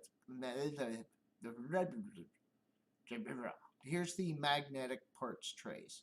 Okay, they look good. They have some stamping in there, the names in there, so you can tell some work's being done. But that box is suspect to me because it's been a minute. I don't have a Work Pro box anymore. I throw my boxes away, most of them, in a reasonable amount of time. But that looks a lot like the print from what I remember the Work Pro box looking like. Like that, you know, the wording, diagonal with a couple different iterations of it. It looks a lot like a Work Pro box, like the print. But hold on, this is where it gets interesting. Here's a Michael Pro socket wrench set, and it's SAE and metric, shallow, with one 3-inch extension, and it's a locking, yeah, locking flex head 3/8 ratchet. I mean, I can't say it's not a copy of something else, you know, completely, but look at that. Look at the quick release design on that. I guess that's to pull to keep the force on the pin for when it locks, but so that's a little different. I've never seen that kind of quick release on the locking mechanism, but I mean, it looks interesting. I've never heard of these people, and I can't see the chat right now, but I've never heard of them. Here, they have some wrenches, and I thought these were interesting. And for $49.99, I've never seen a specific set of wrenches that I could say these look like. They're like the Boxton has a twist on them, right? Except I've seen those, like Gear Wrench makes them, where the handle kind of like goes from, you know, makes that 90-degree. Is that 90? Yeah, 90-degree turn. But it's kind of formed into the handle. These, it's just literally, go back, you piece of shit. These, it's literally like right at the end of the box stand. So I've never seen a specific set of wrenches that I could say, yeah, these are probably made by the same people. They're different. And for 50 bucks, this looks to be the SAE set. I haven't seen a metric version of those specifically, but they have other stuff. They have little Allen keys, the torque wrench. It doesn't look like very much. And then, yeah, that's still SAE. Here's, oh, this one's interesting. Let me show you. Let me show you this ratchet. Okay, so what you have here is a slightly different ratchet. The handle looks different. There's got a little indentation there for your finger grip, whatever. It looks kind of like your typical like Cobalt style thick-headed ratchet. But look at that. It's got a light built into the anvil. Now, is strength going to suffer because of that? Maybe.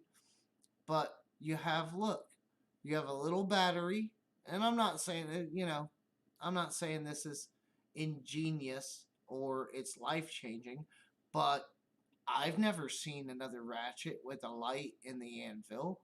And so you got that little cap and battery. The battery's replaceable. It's more than likely it's got to be an LED because of how small it is. But that's pretty fucking cool for $24.99. Like, that's, I mean, it's interesting. And there's no reviews. Nobody's talking about it. They also have this, and I haven't quite figured this out. It's ratchet. There's two versions. There's a large and a small, but that's just the length of the handle. And it's 50 some bucks. So it's a 3/8 ratchet, I'm thinking.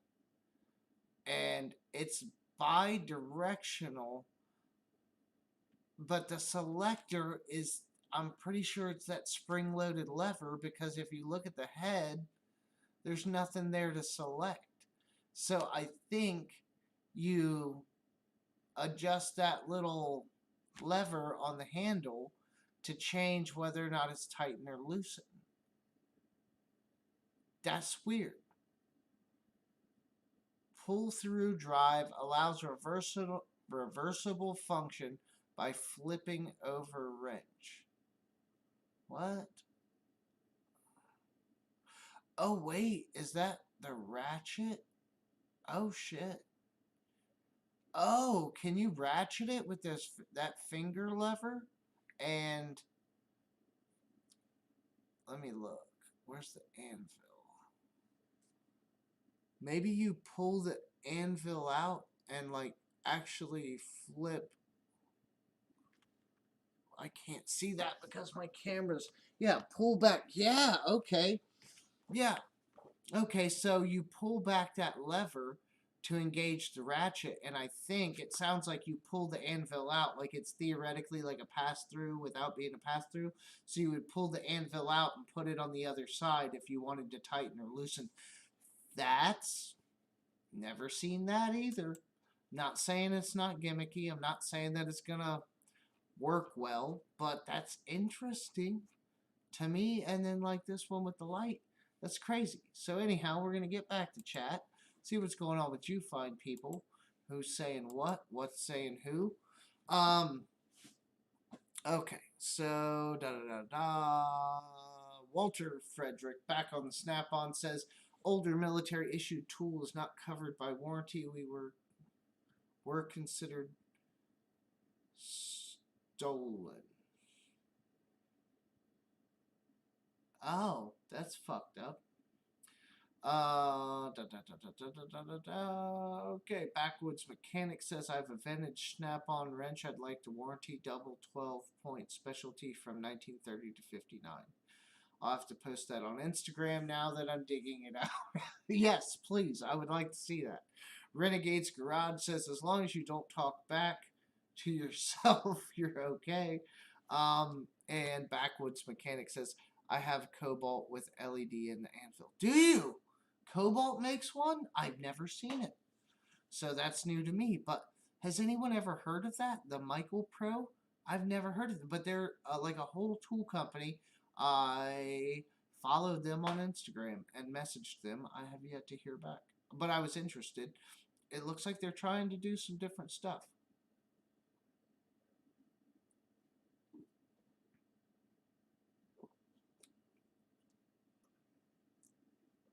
All right, gentlemen. I am going to run into the restroom. I'll be back shortly, and I'm also going to let the dog in because it's starting to get chilly, and I'm sure he's not happy. Rachel Nola, I have not seen you around in over a year. Thank you for stopping by. I'm getting ready to take a potty break. If you would like to hang out, please do. If not, I completely understand. I'm going to have to get over and check out your channel soon. So many channels, so little time, attention, work, life. We all know what it is. But I try. I really try. YouTube's recommendations suck.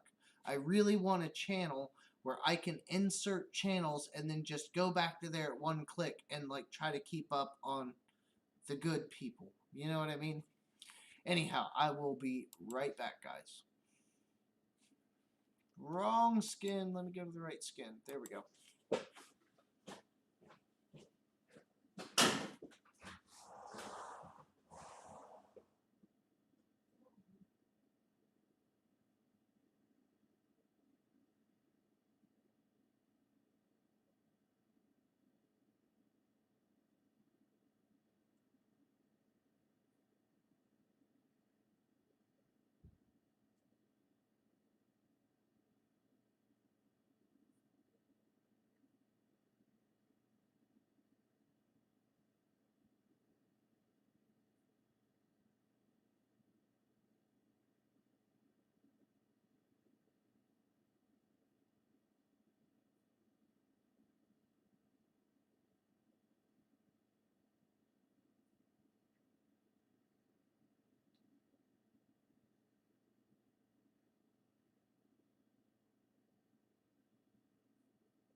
Yeah. Okay. I am back. Thank you guys for waiting patiently. I appreciate it. I appreciate the likes, Rachel. Definitely do. We all need it. I finally, um, you've been paying attention, I'm sure, but I finally got over 1,000 subscribers, so I'm now starting to get some YouTube money. I'm gonna have to look at that. I still don't think I've actually gotten my first payout yet. I'm almost certain that I haven't because I have my bank set up to notify me if anything over $1 comes into my account.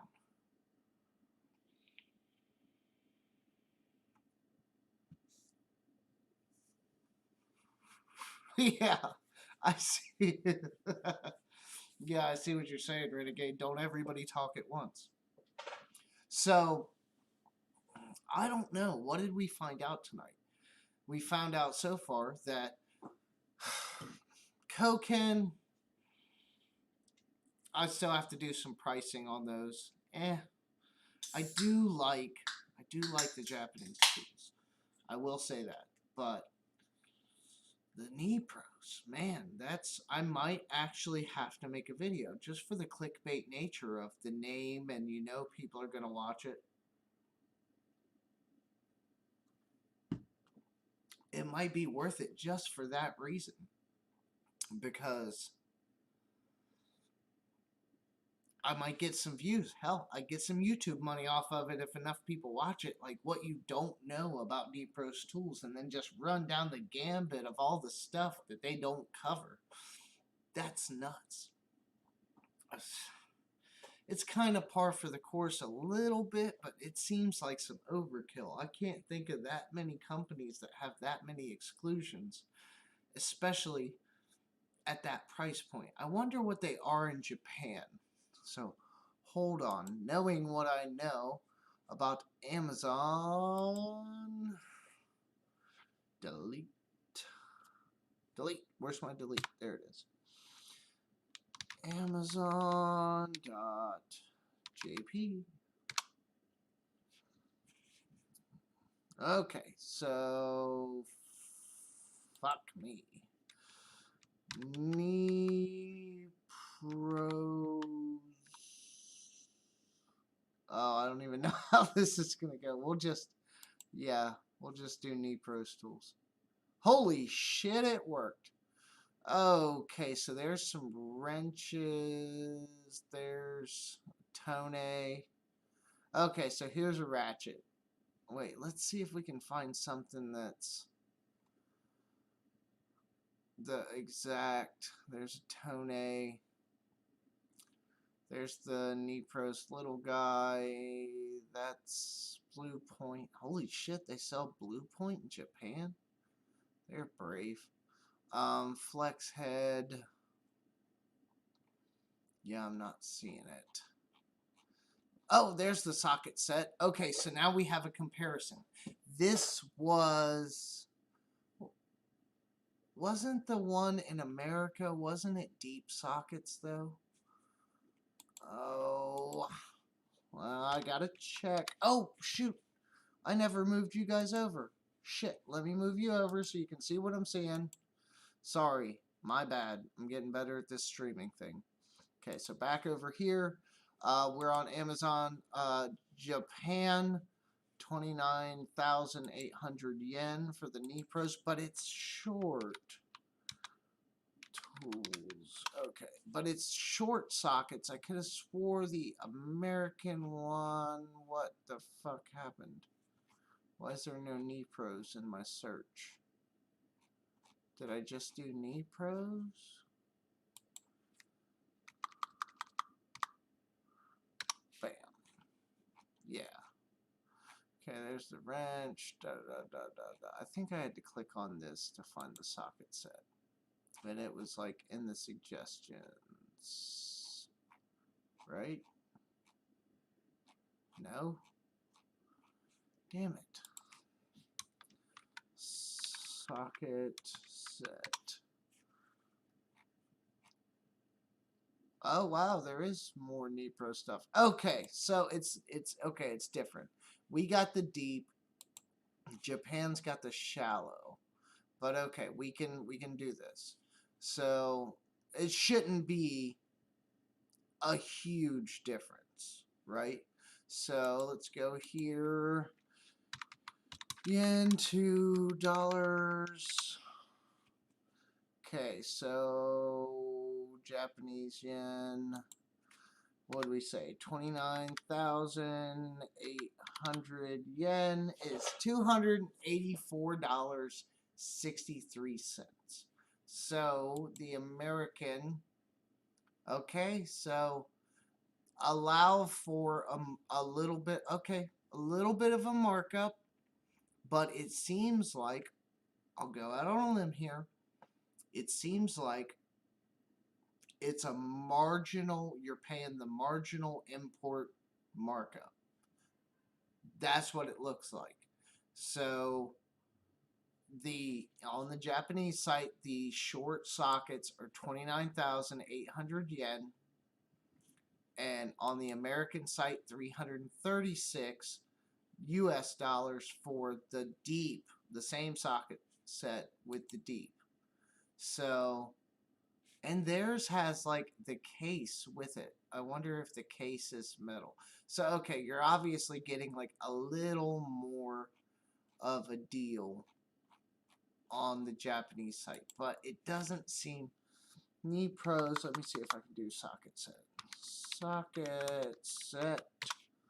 And you can order from Amazon Japan. You can do that. You're going to pay shipping and whatnot, but you can do it. Ooh, that's a interesting set, but that's 56,000 yen.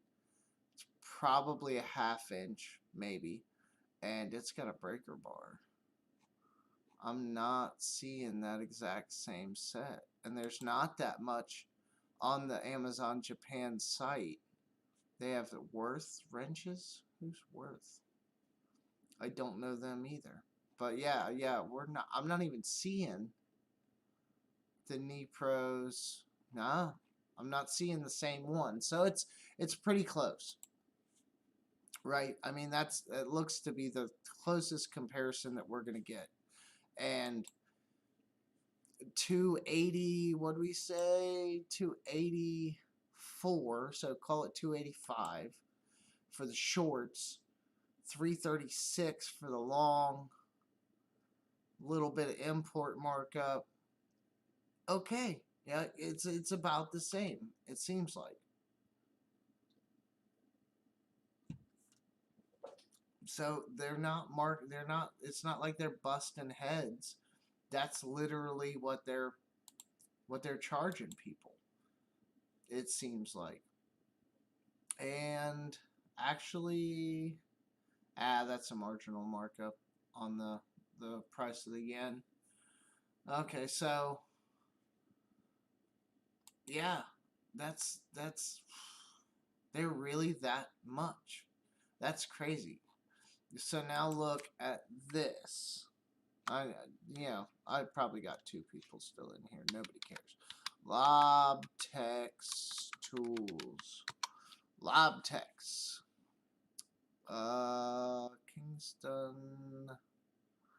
I can't read it in Japanese. That looks like Lobtex, though. Yeah, that's Lobtex. So they call it lobster, but somehow it comes over in Japan as Lobtex. Don't ask me how. That's just the way it is. But I've seen crescent wrenches like that before. What the fuck happened? Oh, it opened a new window? Okay, that's weird. Lobtex. I've seen wrenches. I don't want to see just like crescents. They have like wrenches and everything. But all I'm seeing mainly is like crescents and shit. Lobtex. Wrench. That's still probably going to be the damn crescents. So yeah, Wise, Tagaki, Sunup, whoever the fuck that is. These Lobtex. No, that's M&M. Yeah, yeah, those are bargain basement wrenches. So it's it's interesting. That's weird that I don't see that much Lobtex. The only thing I really see is the crescents. Lobster, lobster, E-value, lobster, crescent. Not seeing a lot of the actual Lobtex wrenches, but I don't know how Japan does all of their selling. Like, I know I would see technicians come over from Japan at my last workplace to do work, and a lot of them carried Lobtex wrenches, and they looked nice. I mean, they weren't like, you know, crazy super chrome, like showroom shiny, but they were good. You could tell they were good, solid wrenches. Some of them were probably old. So we are going back to the main webcam. And I was right. Now I have 5 of you in here. So what have we learned? Knee-Pros is pretty much just as expensive in Japan as it is here. If you give the import markup a little bit there, uh, eh, the deeps should be more than the shallows, so let's call it 300. You're looking at about a 36, call it $40 markup for the importing.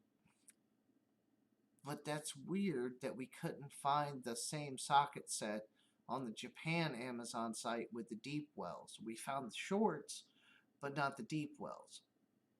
And again, they don't offer anything in standard. It's all metric. I'm not paying that much for just metric.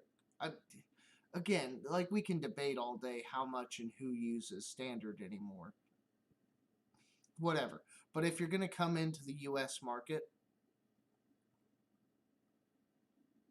I'm just saying, that might be the only company. Does Wera make standard stuff, right? I think. Maybe Wera doesn't.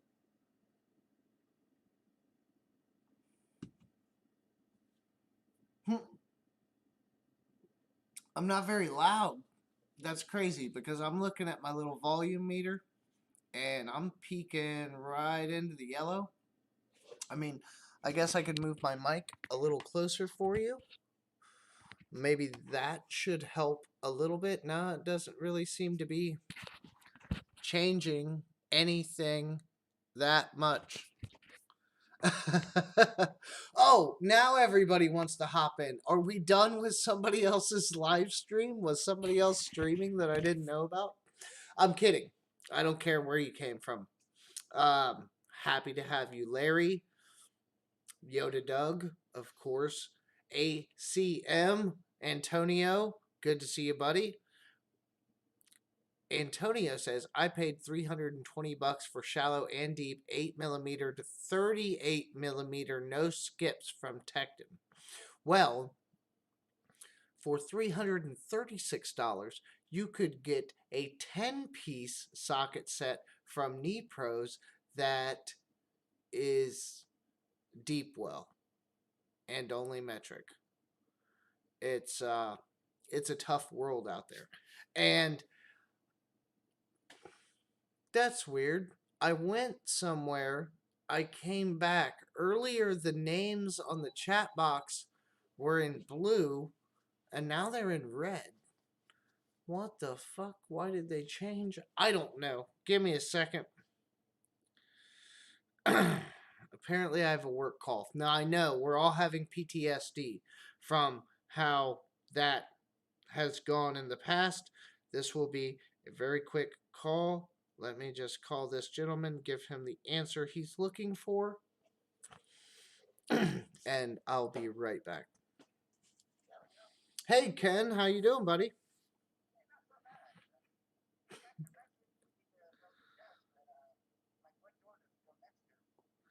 It it doesn't really. They're putting 2 more drivers basically back by the HVAC. Where the box is sitting, basically, is basically, to my knowledge, for the most part, where the desk is going. They're literally putting them back by the HVAC.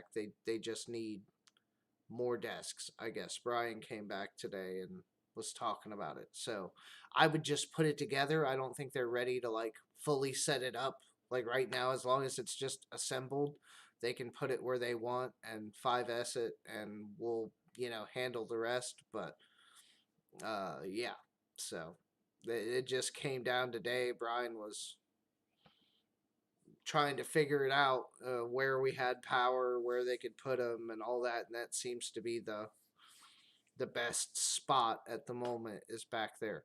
Now, once they get them set where they want some kind of bollards guarding the desks so that people don't run carts into them. But I'll talk more with Brian once we get them put in and figure out exactly what he wants, and then we'll go from there. We have a couple extra, I think, or at least one or two. We should be able to make that happen. But yeah, for now, just literally get the desk assembled and back by the HVAC units, and that'll be fine. Yeah, I know. Dude, they're just adding more. Like, he was more and more, and he was actually saying, like, now that the cage is so open because we redid everything, he was kind of like, oh, I wonder if we could, like, you think we could, like, shorten this and get some more space back? Because he was going to put them right in front of our cage at first. But before they did those power drops, there wasn't really any power there for them to take from. Yeah, so I don't know. That's all the return to FC stuff. Yeah, so I mean, they do during the day. That thing's like full, and then like they'll send it out and send it out, like it kind of comes and goes. But here, right through peak, I expect that to be like busting at the seams. Yeah, so it's weird. Yeah, but just for now, just slap the desk together, I guess. All right, I greatly appreciate it, man. Don't work too hard. All right, well, I will see you Sunday. All right, bye. All right, that wasn't too bad. Let me catch back up on the chat. What's going on? My beer. Oh, my Ulsa. What? Huh? What? Backwoods. What? Ulsa Bluetooth speaker. What? There's no Ulsa Bluetooth speaker, is there? Now you're gonna piss me off. Ulsa Bluetooth speaker. They just came out with a bunch of stuff. If somebody else calls them water pump pliers, I'm gonna lose my shit. They're groove joint pliers. What? When were they ever determined to be used on water pumps? That makes no sense to me. I don't know where that name came from. It irks me. The first time I heard somebody refer to them as water pump pliers, I was literally like, what the fuck? So anyhow, they just came out with a bunch of new stuff. They had the wrenches, the roto ratchets, all that stuff. The extendable, indexable pry bars. They have all that. And then they just came out with groove joint pliers. Well, I think they're the push button. So groove joint pliers. What else was there? There was a bunch of shit. I can't even remember it all. It was so much. And now you're saying they have a Bluetooth speaker? You must be fucking with me right now. This playback will be demonetized, and that's fine. I'm going to cuss at you. You have an Ulsa. You better put that shit on Instagram right now. Checking my feed. Backwoods Mechanic mentioned you in a comment. Oh! Oh! He's showing me!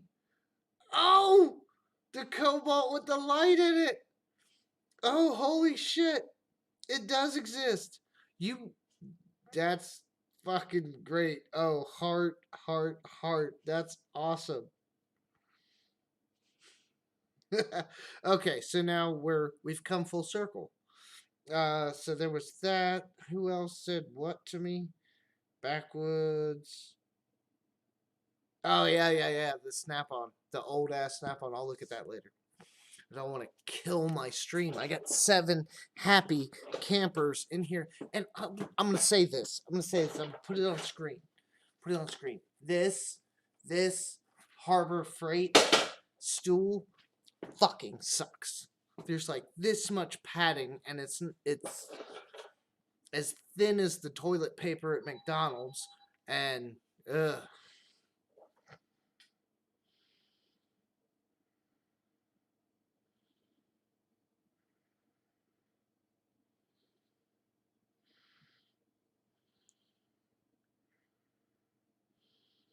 Uh-oh, give me 2 seconds. Work text.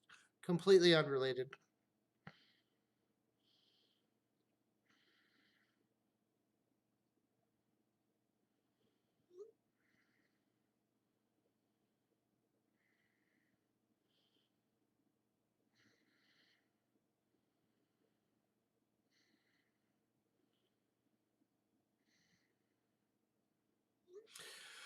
Okay, no more texting. All right. But where were we before the phone went off? Oh yeah, this fucking stool sucks. It's cheap. It's cheap, but it sucks. To sit on like this, like I'm doing now for any length of time, is horrible.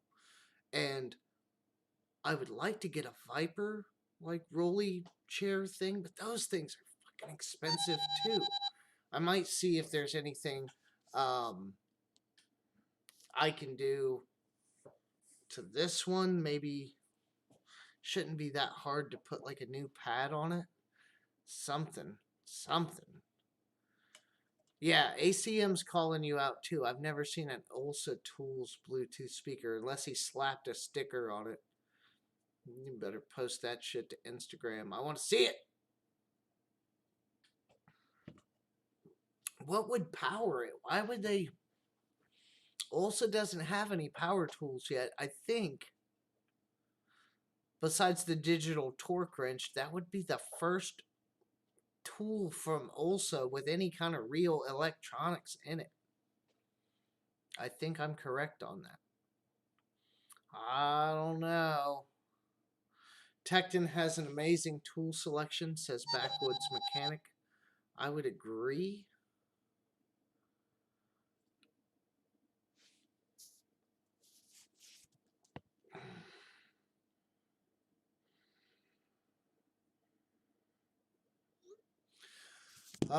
So, yeah, I need to figure out this seat thing since I'm going to be out here streaming more often than I ever was before. You know, I guess we'll see how that goes. But damn, Bluetooth speaker, there's no way.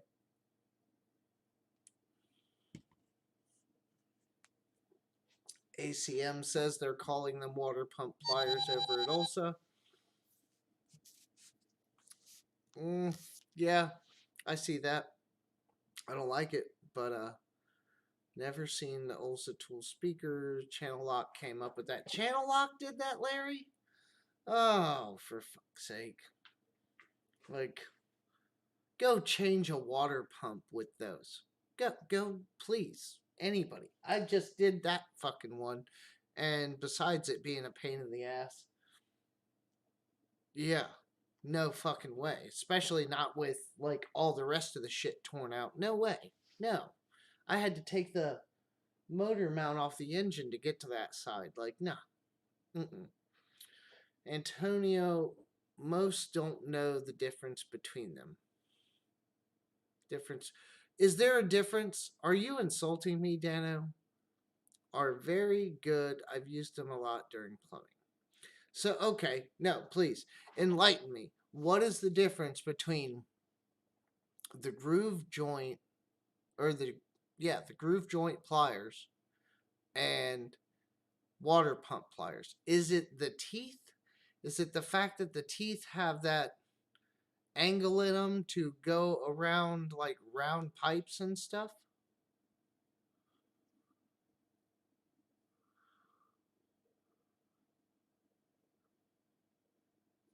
Yeah, because like I don't know. Either way, it's suspect. I mean, they're all pliers. Yeah, they do call them water pump pliers. It's just the name seems weird to me.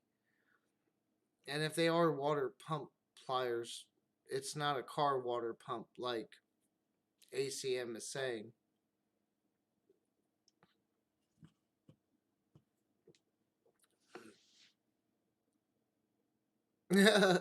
And then Larry says the funny thing about it is nobody calls them water pump pliers, they call them channel locks. Just like vice grips, right? Everybody makes vice grips. I mean, it happens. And that's it's kind of flattering, but at the same time, kind of insulting because let's think of some examples. There's vice grips, there's channel locks, there's Q-tips, I believe is a patented branded name for Q-tips, and everybody else has to call them like cotton swabs or everything, but everybody calls them Q-tips. Um, there's a few examples like that where something had become so synonymous with the product, but then over time other people like steal the market share. It's kind of upsetting because then at that point when you say go get me Q-tips, what you're really saying is go get me Q-tip brand Q-tips, if that makes sense. Or hey, go get me if I send my wife to the store and I say, "Hey, go get me some vice grips." She's going to Google's listening, always listening. Um she's just going to come back with some vice grips, not necessarily vice grip brand vice grips. So, like I said, it's kind of flattering and it's kind of insulting at the same time. You know, that's fucked up. Think about that, like in cars. Like if everybody called, you know, coupes Mustangs or something, just because like Mustang was the coupe, so everything's a Mustang now. Hey, yeah, I got a Mustang, but dude, that's a fucking Cougar or whatever. Oh yeah, but yeah, Mustang. Like kind of washes down the brand a little bit. And I think at that point you've kind of lost focus. A good company would try to like bring that back around and emphasize that their brand has something different and that you can't just call something else that same thing. But yeah, it's a weird spot to be in. I guess you're so popular that you become a household name. The angle of the pivot point and the more pressure you put on them in a forward motion. Let me think about that one. Okay. Okay. I see what you mean by the angle of the head because channel locks, the standard like groove joint, are a little more like I would say if you take the angle of where the head sits, from the handles, it would probably be like a more 90 ish. I'm estimating here, but now I'm seeing what you're saying with the water pump pliers. I think that there's a bigger opening there, a bigger angle than 90, and it kind of maybe then gives you like a little more access to get in. And you're also saying the more pressure you put on them, the more forward motion. So is that like client graphics? And who was that? Who was that? Was it Nipex? with the Cobras. They did the pipe standing on the channel water pump pliers test, and they did that, and then Client Graphics did a video on it with a bunch of different ones.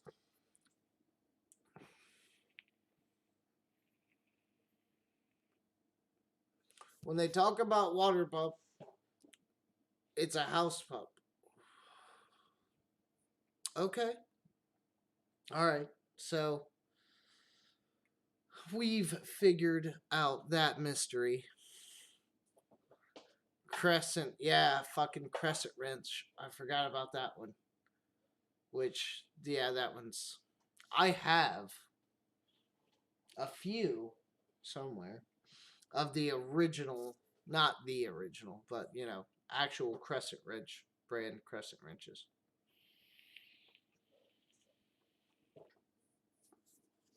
Who was it? Tools and Trash just did. What brand was that? Titan? Was it Titan? Tools and Trash just did a crescent wrench review. I want to say it was Titan, and he said it's sloppy, which they're kind of supposed to be. Like all of them by nature are a little sloppy. I've kind of wondered, like they also did the spring-loaded crescent, and a couple other companies have tried to do some things, but I've always kind of wondered why somebody hasn't tried to improve on that design or machine it or something to where it just fits better and you take some of that slop out. You know, do something.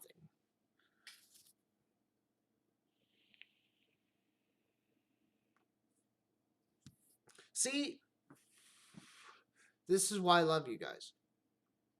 Because there's so many different perspectives. Everybody's got different pieces of knowledge about warranties, about products, like Dano schooling us here and Renegade confirming the house pump, water pump clarification. I mean, that's good stuff. Like, I would not have known that because I don't care to Google it. Skillsaw. Yes. Skillsaw. Man, talk about a company. Skill in general, they're doing worse than Porter Cable. I don't expect them to last very long. Porter Cable probably too rigid. Not doing too well either.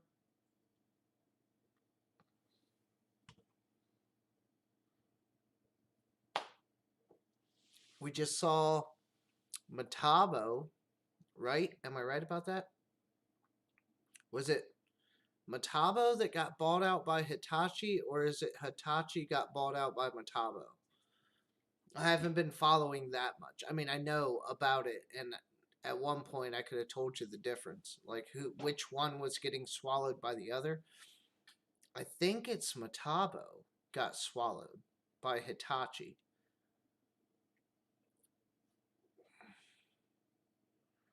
Well, no, yes. No, yeah. I just, in my head, I flipped topics. Sorry. I'm kind of slightly ADD like that.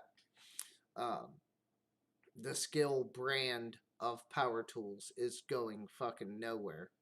I don't know a single person that has any skill, anything, uh, at all. I know people that have heart tools that, you know, I know people that have hyper tough power tools and they work all right. They got the trimmer and the leaf blower and some other stuff.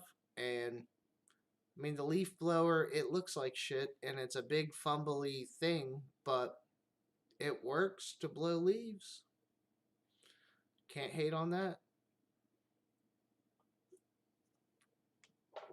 Okay, so Hitachi got bought out by Metabo. So Hitachi power tools are now Metabo. That's good because Metabo makes good stuff. I mean, that's kind of Yeah, you got to be careful when you're acquiring companies because depends on the name. And Hitachi sounds overly foreign, right? Which it is, but it sounds overly foreign. So I think in today's age, you got to be careful about that. Um,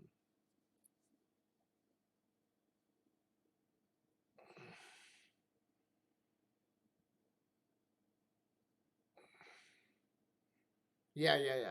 Metabo HPT for Hitachi Power Tools, right? So I mean, the name's not completely going away, but I mean, let's face it, they got swallowed. 5 years from now, they'll probably drop the HPT or something.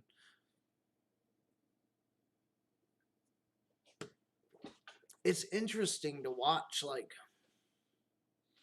what's happening, and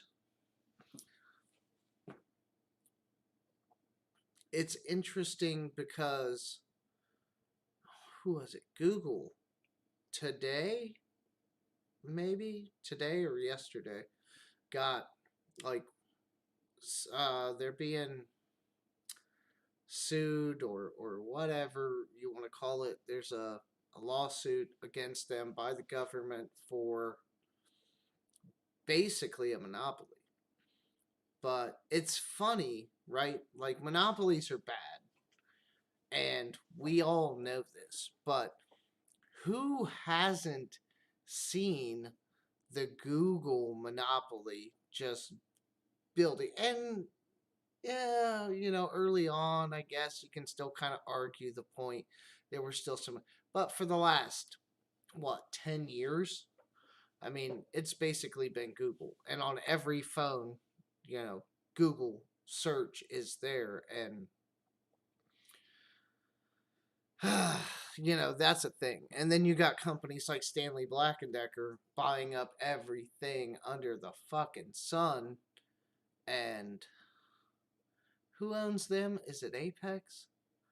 But it's even the tool companies are kind of doing it. Like there's the consolidation as companies start to fail or go under, and then they get bought and yada yada yada. It's kind of like uh it's a good example. I guess beer. We'll go with beer.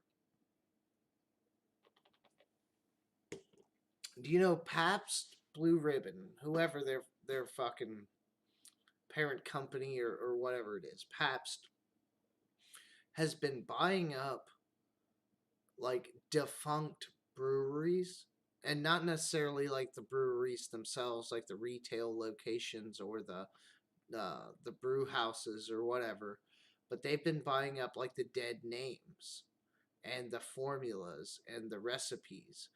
So if ever they make a comeback or they decide to put it out, they have like a huge amount of all these dead beer companies under their belt. Uh, and so that's kind of like the thing. Obviously, craft beers had like a resurgence as of late. That more kind of like specialized tasting and different flavors. And that's cool. And I get into that too. But that's kind of like the idea. Like there used to be a shit ton of, and there still kind of are, like I said, the market's changing now, but there used to be a shit ton of different breweries and a bunch of them went under, right? A bunch of them went under in the 70s, the 80s, I mean, even probably earlier than that. And so Pabst has been buying up a lot of these recipes and things, and they're holding them. I read a whole article about it's like literally over 30. I think I'm underestimating how many they actually had at that time, and this was a couple years ago when Pabst started taking off because it's like Miller or who the fuck ever. Somebody else is doing their brewing for them basically right now because their volume's gone up so high, or at least helping them in some form brew. And they basically came to them because Pabst had been doing so well and said, yeah, we're not going to brew your beer anymore if you don't pay us X amount of dollars because they were doing so well.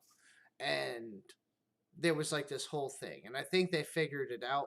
But that was the premise of this article, was like, if Pabst fucking goes under because they don't have their own brewery to be able to do this, they really do depend on somebody else to brew for them, for the at least for the majority of their sales. uh, then they would go under, and they were saying that if they go under, all these other beers and brands that they've bought over all this time would go down with them, and then hopefully somebody would buy them back up. But it's kind of that idea. And tool companies do the same thing. Yeah, there are some few upstarts.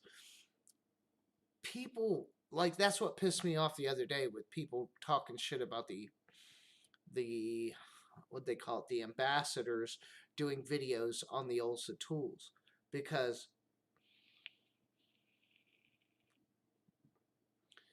it's like, I'll put it like this. It's like when you have a small YouTube channel. Most of us can relate.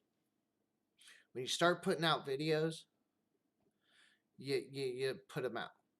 And then you realize real quick, like, not that many people, literally not that many people, are watching these videos. So you're like, okay, I gotta find places to promote this. And you're not making any money. You're losing money, probably, if anything. And so you start trying to find Facebook groups or Reddit or wherever you can to post it. But then there's so many rules against self promotion.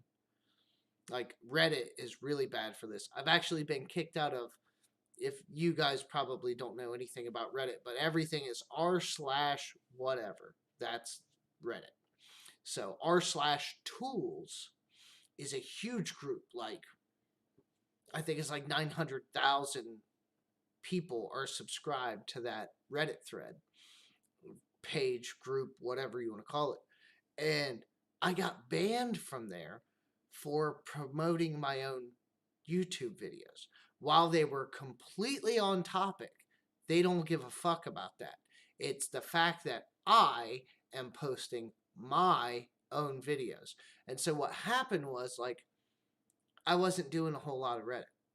But at that point, I was trying to build up. I think I was around like 300 subs. I got on there one day and I was like, oh yeah, like, this is totally a tool video, whatever. So I'll post it to Reddit. Well, I got hit with a warning.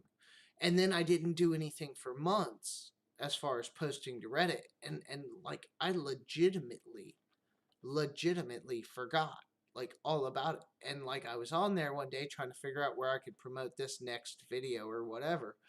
And I was like, oh shit, yeah, like, I'm on our tools. Like, this is a tool video. Fuck yeah, like, I will post it there.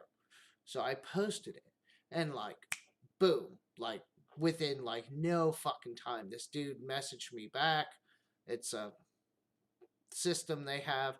And he's like, yeah, your post has been deleted and you are banned because you keep self promoting. And I even tried to argue my case. I was like, yo, man, like, legitimately, I'm just saying, like, I forgot. Like, and he's like, oh, well, if you read the rules and da da da, and you've done this twice before, and we've warned you. And I'm like, dude, like, Reddit isn't my fucking life. Like, I get, like, y'all are very particular about your rules, and I get that, but it's not like I'm in here posting fucking random shit. Like, it's literally a tool video. The only problem is I fucking made it. You know what I mean? Like, if anybody else would have posted my video, fine. It's fine. It's cool. It's not mine. Or it's not me posting the video, but because I posted my own video, falls under self promotion, I got banned. I can never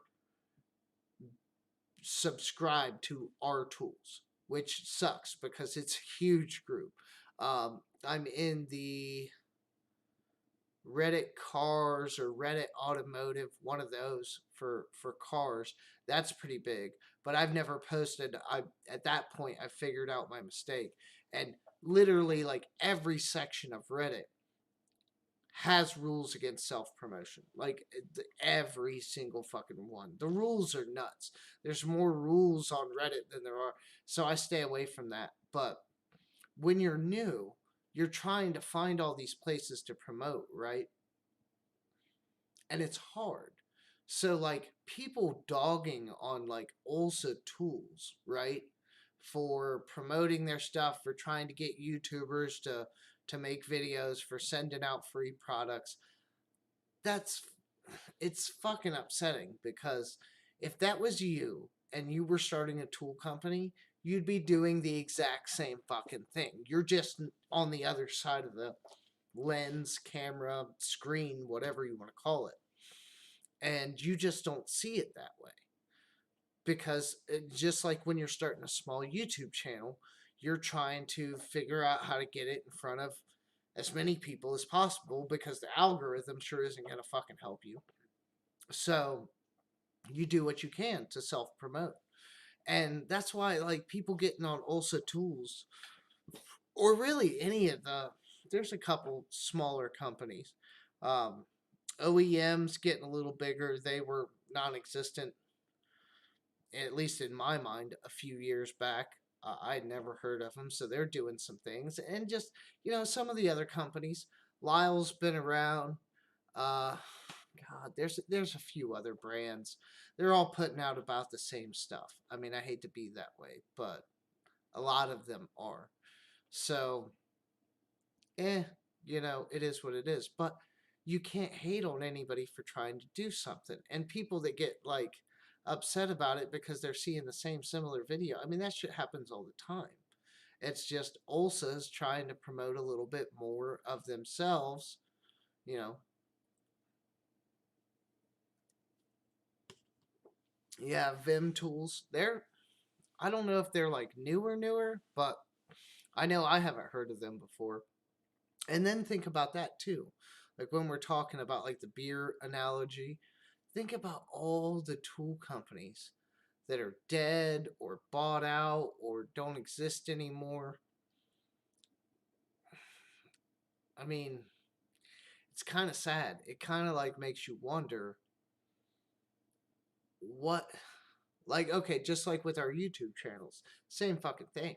I could decide tomorrow to stop posting, stop uploading, and just gone to the wind, Like, it can happen to anybody. And actually, I think I read a thing where it's like 90 to 95%. I mean, it's a huge percentage of YouTube channels never even make it to 1,000 subscribers. I mean, it's rare. So like part of YouTube, they say, is just like sticking it out, and that's probably true to a degree. But the other part of YouTube is trying to stay fresh with your content, like not the same shit over and over and over. So trying to stay fresh and also like not giving up. I know there were like successful that were probably making I don't know specifically, but hundreds of thousands of subscribers, making money, like not demonetized, not none of that. They were still getting cash. So like there's no problems there. And there are channels that just like they just stop uploading. And I get life is busy and all, who knows? Anything could happen to cause you to take a break or do whatever. But at that point, it's a legitimate income stream. I mean, I would akin it to, if it's not paying your bills, it would at minimum be like a very lucrative side job, right? So how could you just all of a sudden just stop? And okay, all right, take a break. Something happened in your personal life, whatever, you got busy, whatever. I get that. But then just to stop and just like disappear for what seems like forever, or possibly even forever, that just seems weird to me. Like, don't get me wrong. Like, I don't sit here and go like, oh, 20 years from now, I still want to be uploading to YouTube. I mean, who knows if it'll even be a thing. But for now, I'm going at it. I'm trying to make some, like, the content's important. I'm not going to lie. The content's important. I want you guys to be entertained. All that's fine. But I would be lying to you if I didn't say I didn't want to grow to have a big audience. Big, I mean, who knows what big is? Just big. I feel like I'm doing all right now. And I also would like to make some fucking money off of it. I would like to eventually get to the point to where maybe even I could do this as my job and not actually like rat race this shit. You know, be more worried about tools and camera angles and projects than, you know, oh God, I gotta work this week, or man, I need a day off because this fucking job sucks, or whatever.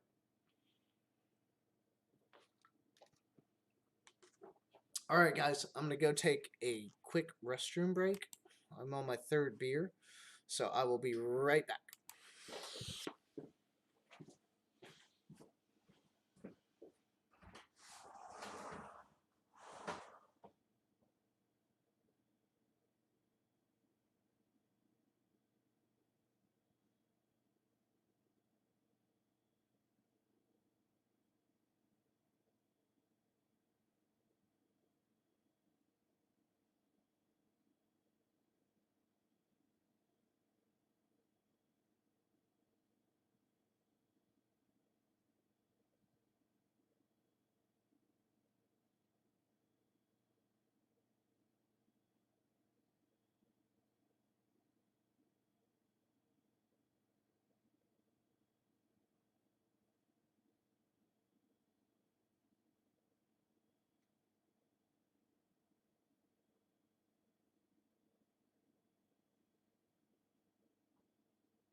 All right, everybody, I am back.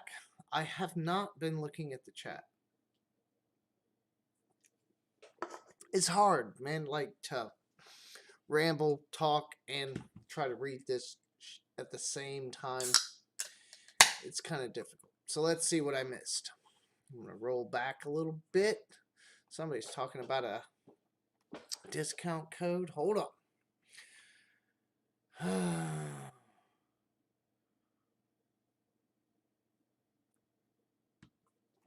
Okay, Dano's talking about some assault in terms of tool brands being taken over. Stanley Black & Decker owns their own prime brands, and Apex rebrands the hell out of everything for stores while holding their brands. That's true.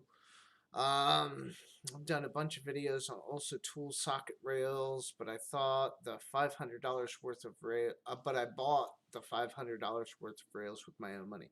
The ones I bought, and I was saying this too on a quick side note. Like, okay, see, hold on. I was gone and I came back. It must be set to random because now it's green and it's fucking,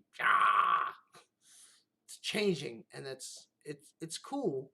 But like every time I go and I come back, it changes the color of the names. So whatever. But anyway, son of a bitch, what was I saying? Oh, also, so I bought my socket rails and I bought my screwdrivers. I bought most, or at least more than half, of the ULSA tools that I have. And a lot of, actually, all the WorkPro stuff that I have, I've bought. The WorkPro hasn't sent me anything. So yeah, I buy most of my tools. And here's the thing. I like ULSA. I like them aside from the fact that they have sent me some free stuff. And that's what I keep telling people. Like, if you like something, you like Lyle, you like Tekton, you like whatever you like, and you're a YouTuber. I mean, maybe this goes for like a smaller audience, but you can't always. What was it? It was something that happened with I think it was Ulsa, not long ago. And I will say they sent me the cutoff discs. I asked for them. They sent me the cutoff disc for the cutoff disc video. But then after that, like I did the video and they didn't do too poorly. They didn't come out on top, but they didn't do poorly. Yeah, they were right there in the mid grade, like where you would hopefully expect them to be. And they only sent me like a 5-pack. It's not like they sent me fucking 50 of them or something. It was like a 5-pack. So, I mean, I don't really count that as a huge sponsorship. But after the fact, it was something. Oh, the gloves. They, something, something, something. And they were like, oh, do you want some gloves? And I was like, no, I don't want some gloves, but tools and trash. He hadn't, to my knowledge, gotten sent anything from anyone. And I was like, fuck it. Like, let's hook my boy up. Like, let's send him some stuff. So I told them, I asked them to, yeah, don't send me the gloves. Send them to this guy. Send him this size. Well, they sent me gloves too because they already had my address.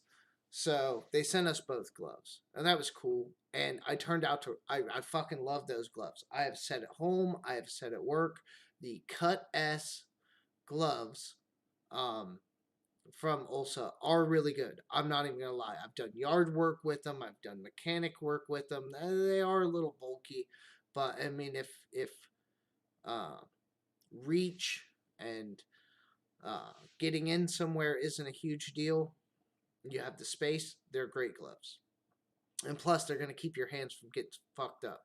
And they're cut resistant as all hell. So they are really good. They're a really good deal. So I got them to send this some to him, which I was more than happy to help. So that's cool. And then later, it was some time later about something else. Oh, I did a glove giveaway on Instagram. It was sometime even after that. And I did a glove giveaway that they let me, they were, oh, you can give away some gloves. Might have been something else, but for sure I know the gloves because they went to Bruce up in Canada. And I was like, oh, okay, I gave them Bruce's address. Here, send these to him. And they're like, we can't send them to Canada. I don't know what it is. It's some, how Canada is.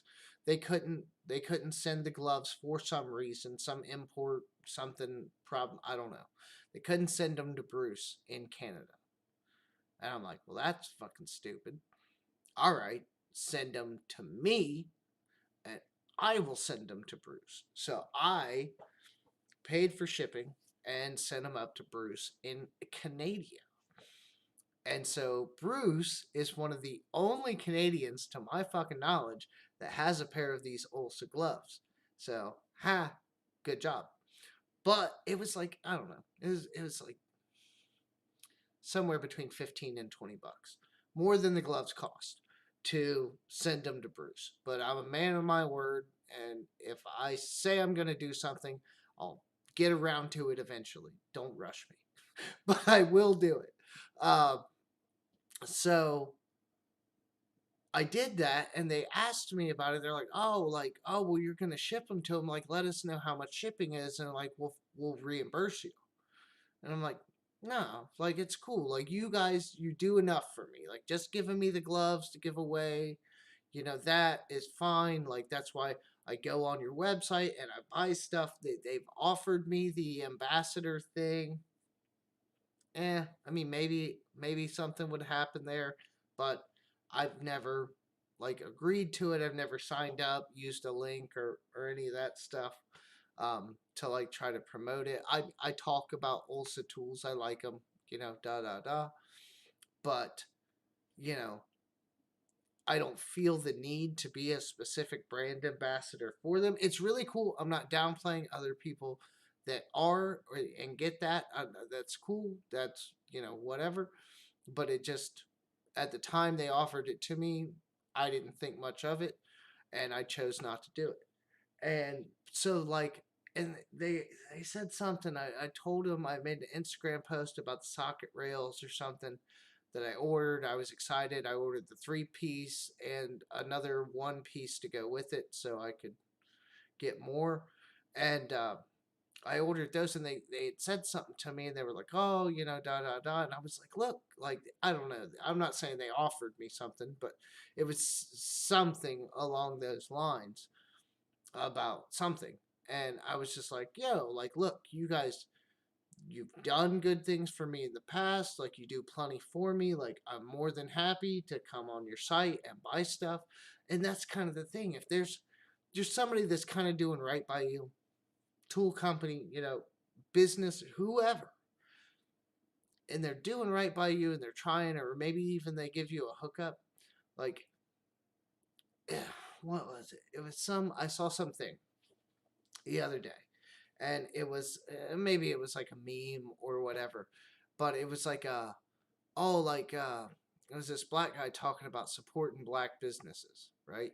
And he's talking about how everybody always comes up like wanting a hookup because, oh yeah, man, you run a black business, I'm a black person, yada yada yada, like hook me up, whatever. And this is him saying this, and I'm just trying to ad lib it. But he was making that point. Everybody like wants a hookup because you're a black business or whatever. And he's like, how about you hook up the black business by supporting it by paying full price for whatever I'm selling? Like, you're thinking about it wrong. You're thinking that because I'm a black business, I'm going to take some kind of loss to help you out when really you've got it backwards, and the community needs to help out the business. And then once the business is on stable ground, or better ground, whatever, making a profit, they can then choose to do those things as they can to help people or individuals or whatever have you. So like they got it wrong. And it's the same thing with like the tool companies. Now I'm not saying I don't get a hold of some tool companies. I go fishing, not often, but I'll go fishing a little bit, like that Michael Pro company. I messaged them. I said, hey, like I just found out about your company, da da da. You have some interesting stuff. I'm looking forward to checking them out, and I think that's probably, let me check my Instagram. Somebody commented on some. Oh fuck! I just killed it, and it was Everyday Fleet Tech. Um. Okay, so I asked him how. I just found your products. I'm interested in seeing them. Are you a newer tool company? Like how long have you guys been in business? That's like literally my entire message. And if it turns into a conversation, it turns into a conversation. If they offer me something for free or to check it out, I'd do that. But chances are, like, I probably will just buy something like that one ratchet with the little finger fucker doohickey thing. Like, that's interesting. Might purchase that just to, I don't know. I need to really quit buying shit. I'm making money now, and I'm spending more money than I'm making, and I said I wasn't gonna do that. But it's hard. You want to like reinvest into the machine. I gotta sell some of those fucking socket sets. Renegades is getting one. I haven't decided which one yet, but he's getting one of them. He wants the SK set. I know he does. He's mentioned it. I'm not giving that one away. I'm gonna try to sell that one and get some of my damn money back. $200 for a 1/4-inch socket set. 230.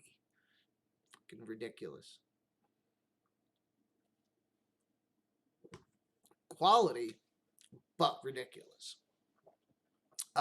So yeah, I don't know, man. Like you gotta support, and that's like, okay, Brad's Workbench. I don't even know where the fuck I came to like him so much. I mean, I don't do woodworking. You know what I mean? I mean, he talks about tools and stuff in the Harbor Freight videos. Maybe that was probably where I started watching. I don't know where my affinity for Brad has come from. Probably just because he's he's at a weird spot. He's one of the biggest creators I know, like, that I talk to on a regular basis. Um, and he's super cool, obviously, but I think he's at that weird spot where between everything, between his side work, between the YouTube and I don't know what other well, there's products now, between all of his stuff, I think he's hoping. He's not there yet, unfortunately, but he's hoping. He's got his merch, he's got all that stuff. He's hoping to try to push it into an area to where he can do his side work as his job and still be able to provide for his family. So I know he's making that, not jump, but he's kind of like hoping and positioning to make that happen, which I fully support. I mean, one day hopefully I'll be in that same position. Um, so I support him on Patreon. He comes out with merch. I bought a shirt.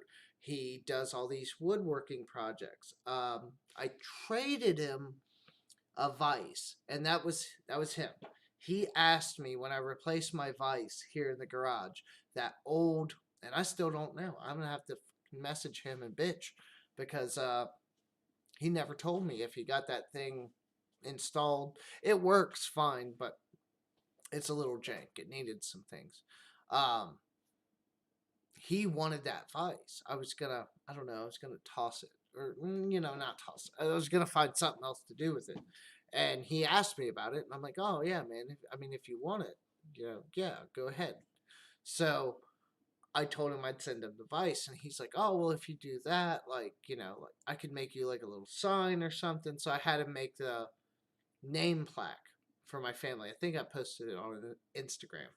So he did that for me. He made that. That was like the even trade, or even-ish trade. Whatever. So that happened, and then like I'm like, oh, this fucking sign is dope. And then I seen him posting some of his other projects and things, and I knew he was selling stuff. And so then I had that idea to get my YouTube logo sign thing. I thought about it. Just for some of the shots for the channel and different things, I was just like, oh yeah, like it'd be cool to get a sign. And I was like, okay, so I messaged him and I'm like, hey man, like, YouTube sign. And he's like, oh yeah, da da da. And he was asking like how big I wanted it and this and that. And I'm like, oh, I don't know, like, what can your CNC do? And he was talking about it and he's like, but if we keep it like this size, like it'll fit in the small UP or USPS like flat rate box and da da da. And he was still talking like pretty small, probably more along the lines of the size of the first one that I got. And so I was like, okay, like I wanted the sign to be bigger just by default. But I'm like, no, man, like what's the biggest flat rate box? Luckily he knew. And I'm like, make it fit in that. Like I want the as big a sign as possible. And we were talking about it and I threw out my ideas on like my basic what I wanted. And I left it pretty much up to him and he's like, oh well, we can probably get it done for X amount of dollars. And you know how that is. Like, you're going off an estimate, and I'm like, okay, dude, like I don't care what it costs.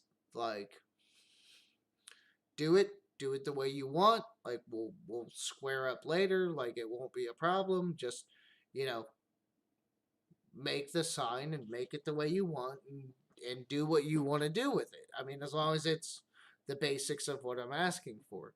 And so I let him run with it. And then when it came time to square up, like he had made that damn Instagram post. And I almost wish that he hadn't. I'm really happy that he did, but I almost wish I hadn't seen it before it came. But what can you do? And it was great. Like I saw that, I'm like, oh shit! Like I can't wait to see it in person. And then it came, and I made that little video. But like I paid him, and like he asked for, yeah, we'll just say he asked for a 2-digit number. We'll just say that 2 digits. He wanted 2 digits for this sign. I paid him 3 digits. Like, and there's a lot of variables there, but I'll let your mind wander. Like I paid, and he said something to me, and I was like, oh, well, you can consider it a tip or whatever have you, but I'm paying for the workmanship, the quality, the time. Like, you know, you threw out a price, and it was a good price, and still maybe, I don't know, a higher price than some people would pay for a sign like that. But number one, he's been really good to me. Number two, I'm trying to support him. And number three, just the fucking sign's awesome. Like, I mean, awesome. Like even beyond what I thought I'd be getting. Like I was thinking, like, yeah, like he's got the CNC and that stuff. But even past the CNC with the finish and the epoxy work and everything else, and there's different colors of epoxy, and it's all poured perfectly. I've noticed it's not like poured and then like planed back down to be flush. Like he literally went through and poured every letter, and it never came like quite up to the top. Like there's still like a little bit of concave to the epoxy. So I mean that shows me he didn't just like dump epoxy on it and sand it back down smooth and just do that. Like he took his time with it. So yeah, like I fucking paid him. I paid him a good tip, and that's the thing, man. Support, whoever. Like there's a guy at work, he does motivational videos, and I'm not gonna pretend like um I watch a bunch of them, but when I see him come up on Facebook, I hit like. When this and that, I hit like. I'll check him out. I'll at least watch, one every now and again. They're not usually very long, but he's doing like a motivational thing and motivational speaker and all that, and he like literally does it, and like the video part's kind of secondary. So we'll talk, and I'll give him tips on video, and like what I can for sure tell him will help. And I did a podcast with a guy local to me who does like a podcast about creators and stuff. I did that. Shit, it's been a while ago now. I did a podcast interview with him, and he's always looking for other people. So then I sent the motivational guy over to him. I said, hey man, like get a hold of this guy. Like he does a podcast. He's always talking to like creators and things. So I sent that dude through. And I don't know if he's done like the show yet, so to speak. But I know he's in talks with them. So I mean that's a thing, right?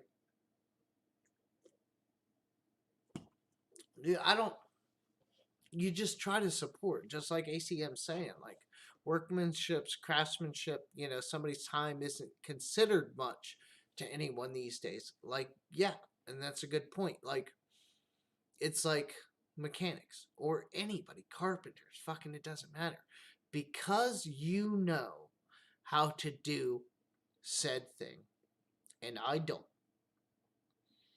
You come into my house, or I bring my car to you, whatever, and you do the thing. You fix the thing, you build the thing, whatever. But it doesn't take you very fucking long. Now, does it? No, because this guy's got all the tools. He knows exactly what he's doing. He's seen this before, whatever. He knows what to measure, what to cut, what spacing, what this, what bolts or what, and what tools he needs. And he knows all that stuff. He is skilled labor. I could not. Where it is? It's over on the toolbox.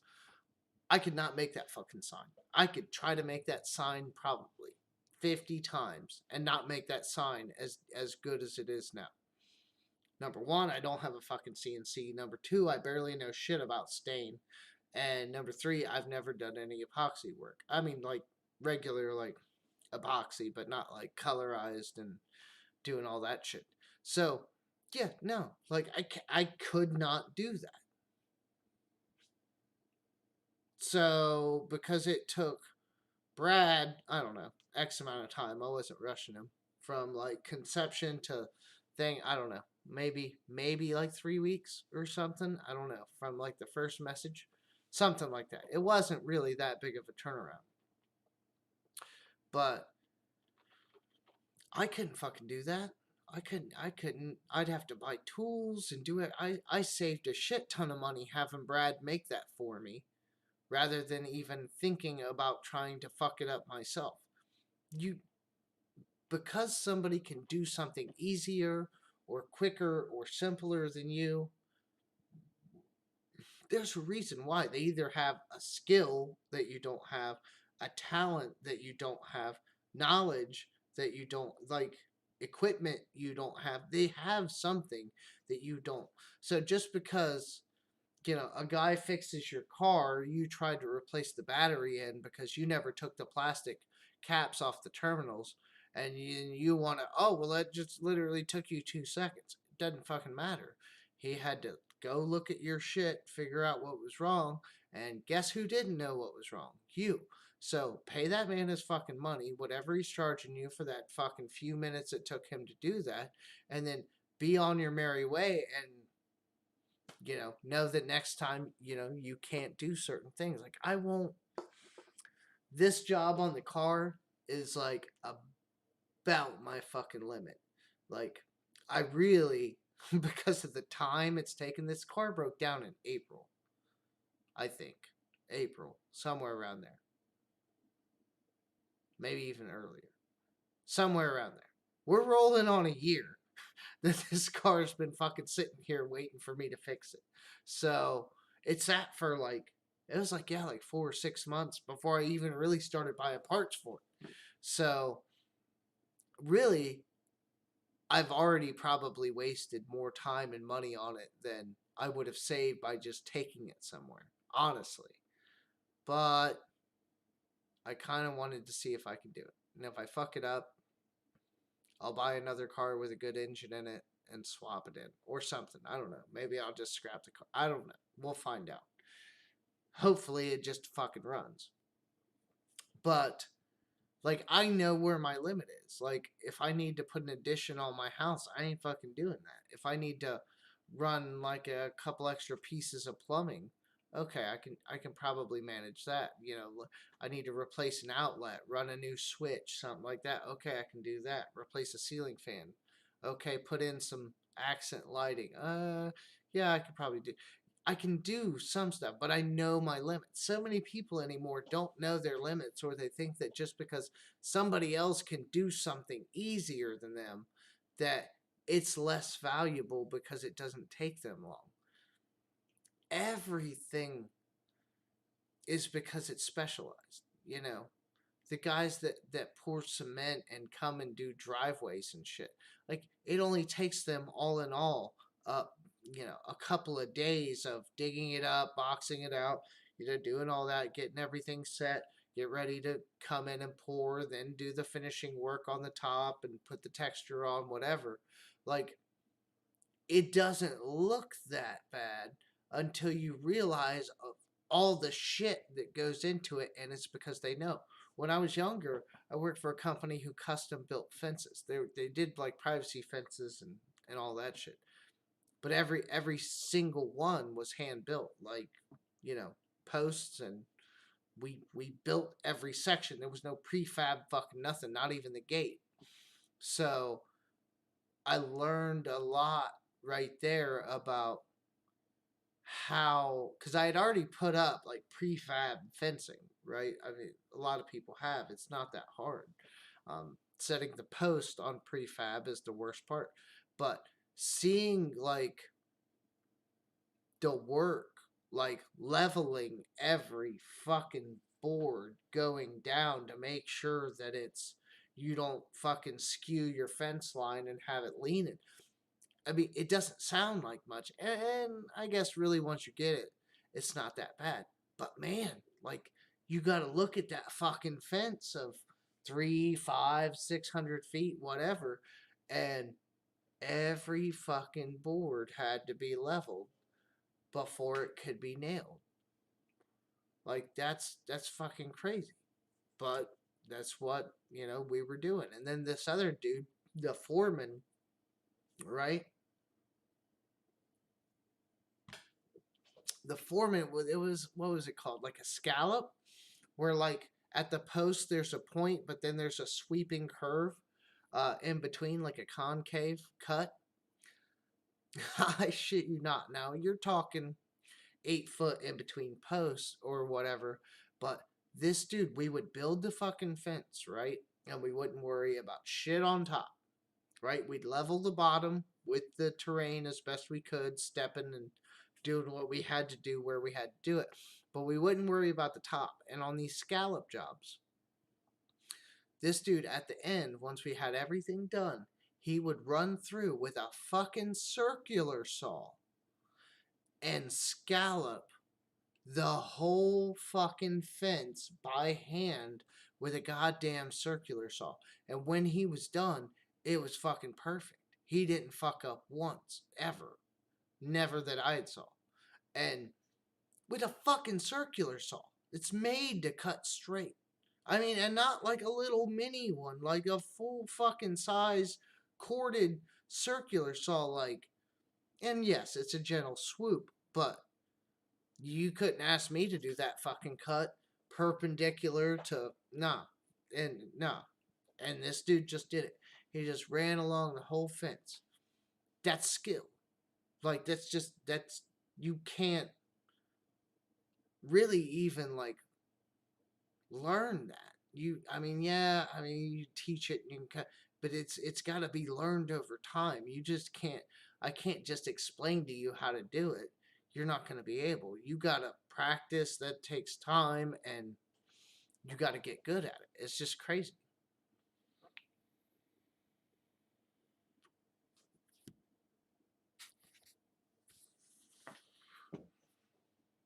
All right, Josh, thank you for hanging out. I appreciate it.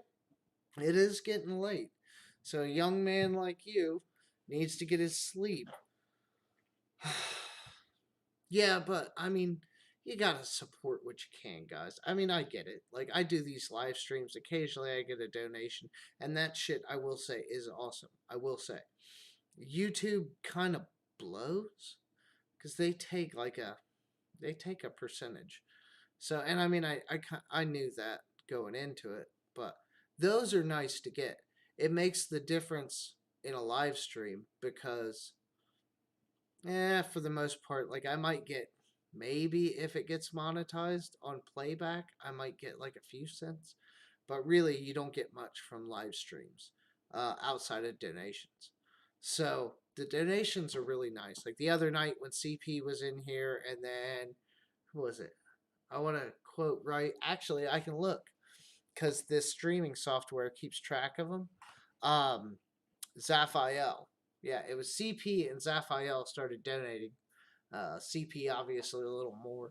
Um, and he broke my stream. He made the thing stay up on my face, which was partially my fault, but it stayed up for like a really long time.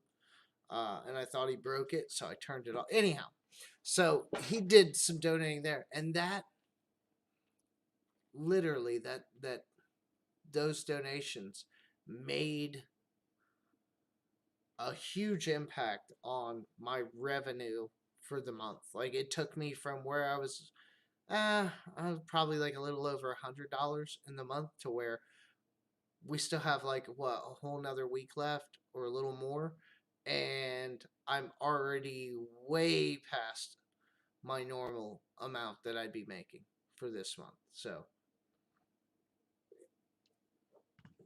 it does. So like if somebody you like has a Patreon, a lot of those Patreons, like even mine, not plugging, just saying, starts out at $1 and you get a free sticker. Now, granted, I know it's a monthly subscription, and after a few months, like, yeah, probably I got you on the thing, the price or whatever versus like the sticker. But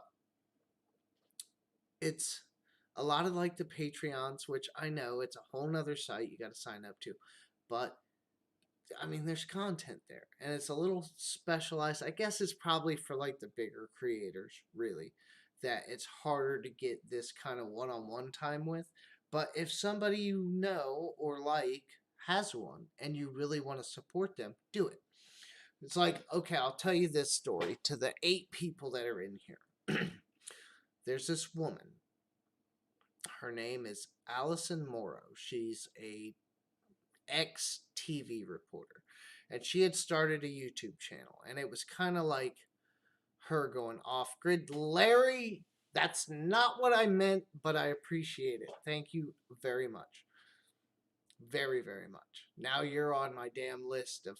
See, the thing should come up. I fucked with the settings a little earlier to try to make it not stay up so long, but it should. There should be a delay, but it should come up. But anyway, we'll see. So there's this lady, Allison Morrow. She's a TV reporter. She quit that job to move off grid with her husband. Okay, they just had a kid too. After that, but anyhow, I found her channel, and she had like there it is, there it is. Happy day from Larry. Thank you again, sir. So she had this channel. I still how I stumbled across it. It was just like a YouTube thing. I wasn't like searching. I don't think.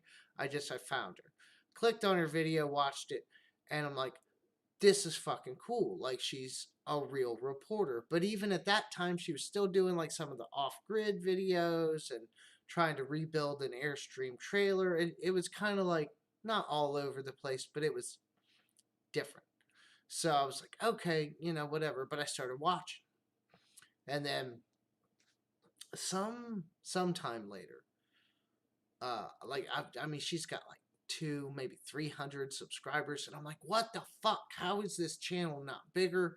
Like I'm blasting her in the comments, like not her, but like, like, subscribe, like this fucking, she's doing the thing, like it's good stuff. And so then at some point she had a Patreon. I think she started it, and I was one of like the first like 2 people on her Patreon, and I'm still on there. I'm not saying I'm in there for like some huge amount of money, but I'm in there every month. I do what I can, and I interact with her there and stuff. Anyhow, fast forward, like I don't know if that's called gaslighting. I feel like gaslighting is supposed to be negative, but I look at it as like a positive, right? That, at least in my mind, that's how I see the definition. Anyway, so like I would gaslight her, like I'm like, this is good video, da da da, and then I, just like I do with Brad, I'll be like, hey, she's got a Patreon, like go over there and sign up to the Patreon, da da da. So I do all this stuff, right, for a while, months, and then it fucking happened. It seriously fucking happened. She made this video. It was about Antifa in Seattle or wherever the fuck, and it was this thing. She had a bunch of good videos before this, but this one like took off, like a fucking million views in like 2 or 3 days. Took off. And I remember watching the video because I watched it quick, right? It was like she put something out. If I'm able, I check it really quick. So she put it out. I saw it and I was like, oh, like it's got like 13,000 views. That's fucking cool. And I commented that, like, oh, fucking sweet, like 13,000 views. And then I noticed, like, oh, holy shit, you're at like 3,000 subscribers on the next video. I was like, oh, fucking, or maybe not even the next video. It might have been that same comment. And then so I was like, oh, cool. And then I just, go on about my business. And then like 2 days later, I see her next video. And it was talking about the first video and how it disappeared from YouTube. Funny. But after it had gotten over 1 million views. And I'm praying to God. I'm pretty sure she was monetized, so I'm hoping she got like fucking payout from it. I'm hoping.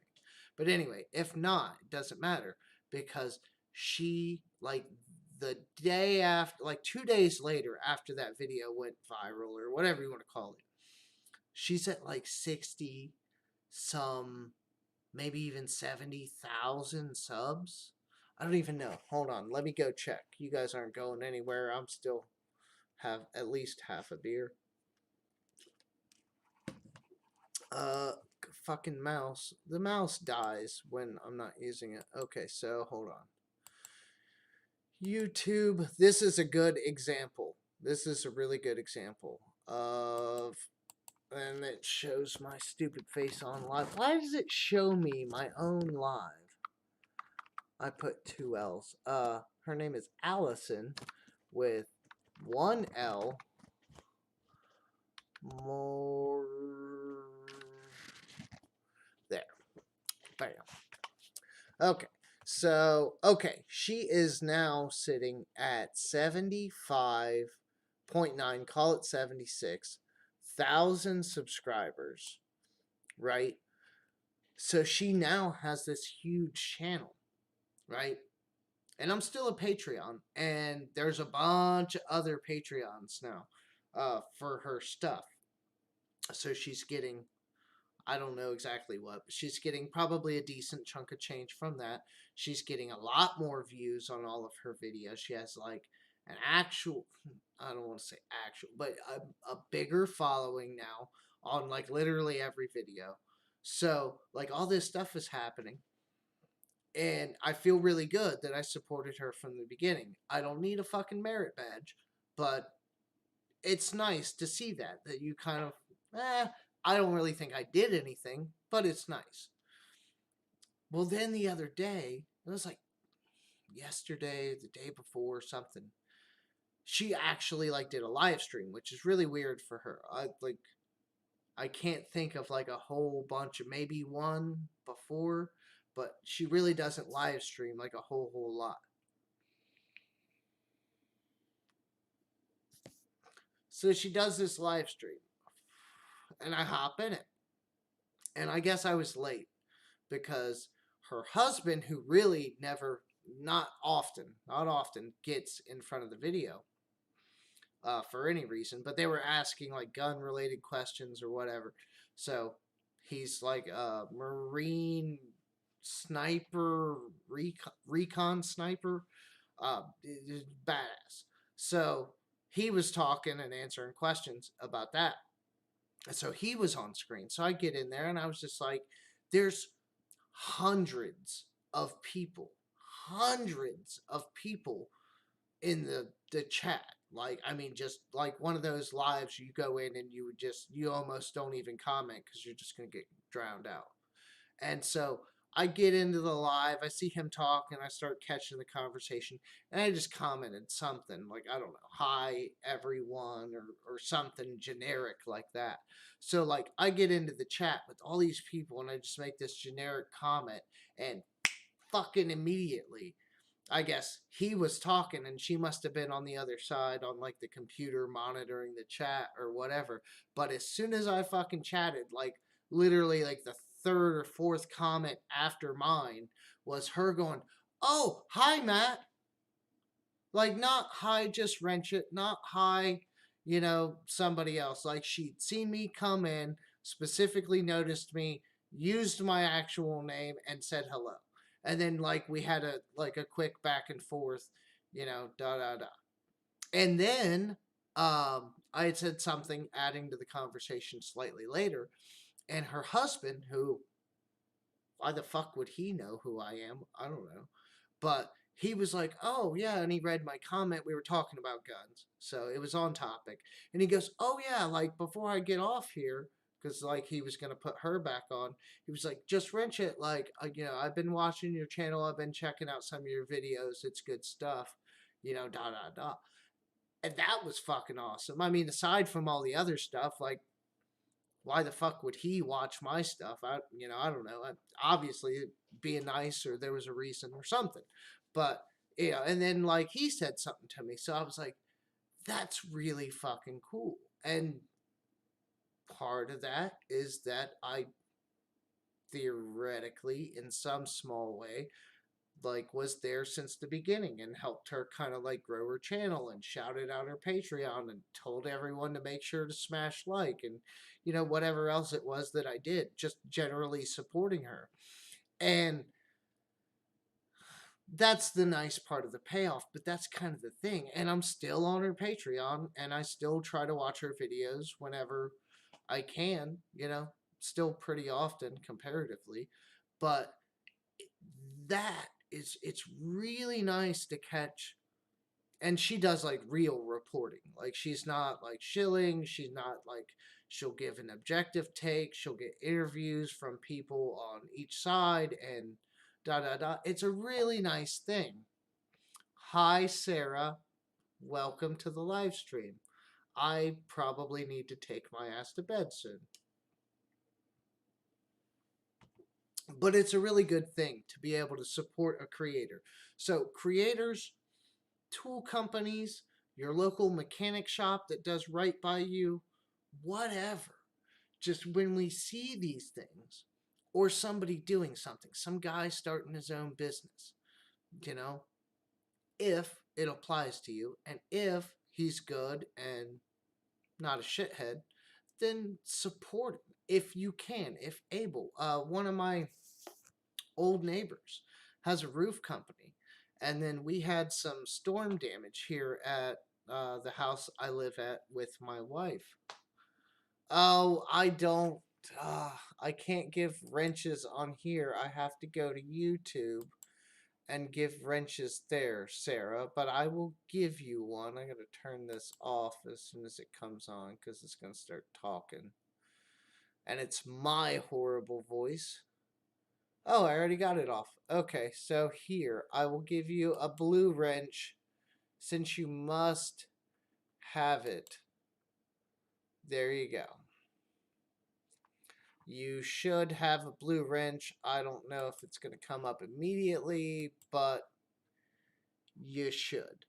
But yeah, I mean, it's just one of those things, guys. Help people out, build things up. Like, if somebody sucks, I don't know, try to give them constructive criticism. If somebody is an asshole, don't go back. Don't partake in their services. If you don't like somebody's YouTube channel, don't watch it. But if you find something that's good and you're able, support people, man. Just it's gonna be better for everyone in the long run. And I've already thought about it, honestly, about, you know, when, if at all, but when uh I might duck out of her Patreon. I'm not cashing in like a ton of money, and she's now got a pretty big following on Patreon. I'm sure she's getting like a couple hundred at least dollars a month from just that. I don't know. It's really nice to see something work out for somebody and to like watch it. Um, and the fact that I was kind of there in the middle of it when that video was going viral, and I caught it so early, I really didn't even notice. I just thought like she had a video that did really good, and like, oh, okay, you like got a bunch of subs, da da da, cool. Well, like, then boom, like the next day she made, or whenever she made like the next video talking about it and how the video disappeared, but she's got like almost 80K subs now. I mean, fuck, that's like this far from making it. Probably in like another year, she'll probably have half a million. I mean, at that exponential rate, growth rate, and the fact that more people are now following her, like every one of her videos gets like 50, 60,000 views minimum now. So I mean, she's really found her audience and all that, and it's so rewarding to see that, especially because when I first found her, I was just like, how the fuck does this channel only have like a couple hundred subs? It doesn't make sense because all the reporting videos and things, they were so insightful, so well thought out, like good interviews, like good people to interview. Like when all that, what was it, that autonomous zone stuff was going on, she actually, like, I don't know, colleague or friend or whatever, she actually knew someone that was down there, like living not in the autonomous zone, like as a protester, but like one of the residents that was like for lack of a better term, being held hostage by all this chaos around them. And she interviewed that guy on one of her videos. And that was before she blew up. And like I was just like, this is so cool for you to like really get an interview and like, it's just her and this guy talking, and they know each other a bit, but like that's super cool to have that kind of connection and to be able to like tap it and utilize it for the video and to show it to other people. It's like, this is really important. People need to see this side of the story as well, no matter how you feel. Like, you got to think like, okay, like whatever's going on, it's cool, whatever. But you also got to think about the people that this is their house and their home and their neighborhood, and now they're afraid to walk out of their apartment or to come home from work because they don't know who all these weird people are and what's going on outside their house.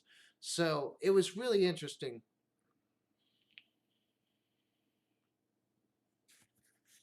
And Renegade. Yeah, like, well, let's not get jealous. It's theoretically it's going to happen to all of us. It's just like when. It's kind of like playing the lottery. Every time you do a video, it's like a scratch off, right? And I've had things take off. None of them have gained me shit tons of subscribers, but like my best video to date, I think that's my best one for subscribers, maybe. It's like 116 subscribers just from one video. So you got to think, if you can keep chucking away at that, and then the bigger you get, the quicker it happens. So after 1,000, it seems to be happening more often. Getting subs and building. So there's that. Plus, YouTube is now making money off of my videos just like I am. So, they want to push them out there a little more.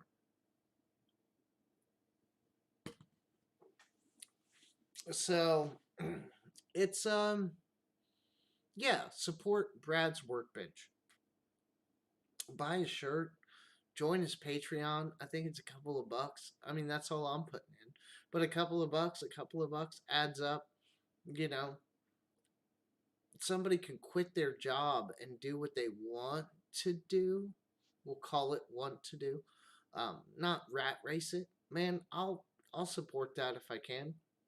If somebody makes trinkets and I like them, just like those damn coffee cups from the beginning of the stream that are made out of wheat that Dano told me about.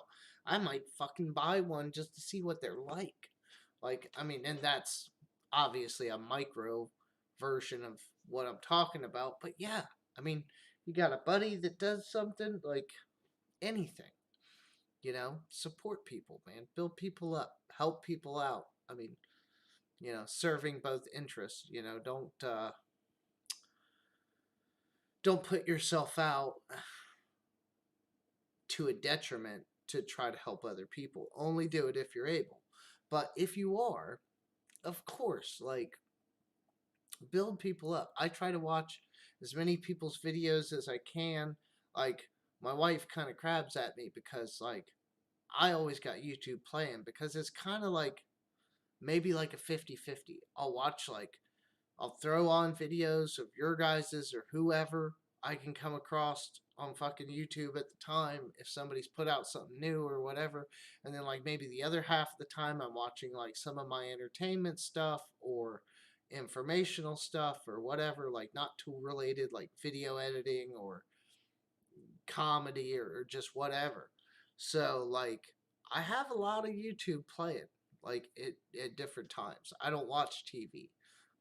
I watch YouTube, if I need to be entertained. I also watch anime, but not as much. You have to have like dedicated time for that stuff. Oh, all right, ACM, you're heading out, and I appreciate you hanging out for as long as you did. Renegade, you've been here almost the entire time. I appreciate that, sir. I am going to, should be tomorrow. I'm trying to send out a bunch of stuff. I have some stuff to send to Brad. I have some stuff, God forbid, I'm going to send to Dano up in the land of maple syrup and lumberjacks and flannel shirts. So Renegade, get me your address. I'll try to get yours out tomorrow too, and we'll play some weird game of Russian roulette to see which quarter-inch socket set you get. I I won't lie to you though. Like I was kind of thinking the SATA just because, like, I mean, obviously you know the Tecton and you like the Tecton. The only problem with the SATA is, if I remember right from the video, it's like a limited lifetime warranty. But I will say, like, I actually like that SATA set a lot. It looks, out of all of them, it's got some of the better quality. Forget what the tooth, I think it's just a 72 tooth ratchet, but the rest of it's really nice. It's not the contemporary like the Capri. I was really upset at the Capri ratchet being such low quality for it being such a nice set, but the SATA had a nice ratchet. Like everything kind of seemed to be on par with the quality. So I don't know. Maybe the SATA. I'm not going to do you dirty. I'm not going to go like on the dirt cheap. Although I will say that one, the second to the bottom brand, the Kazo Man. Forget what that one was. It was like, I want to say it was like just under $40 or something. Um, like 35, 36, something like that. Somewhere in there. For the money, it's not a bad set. It's really not.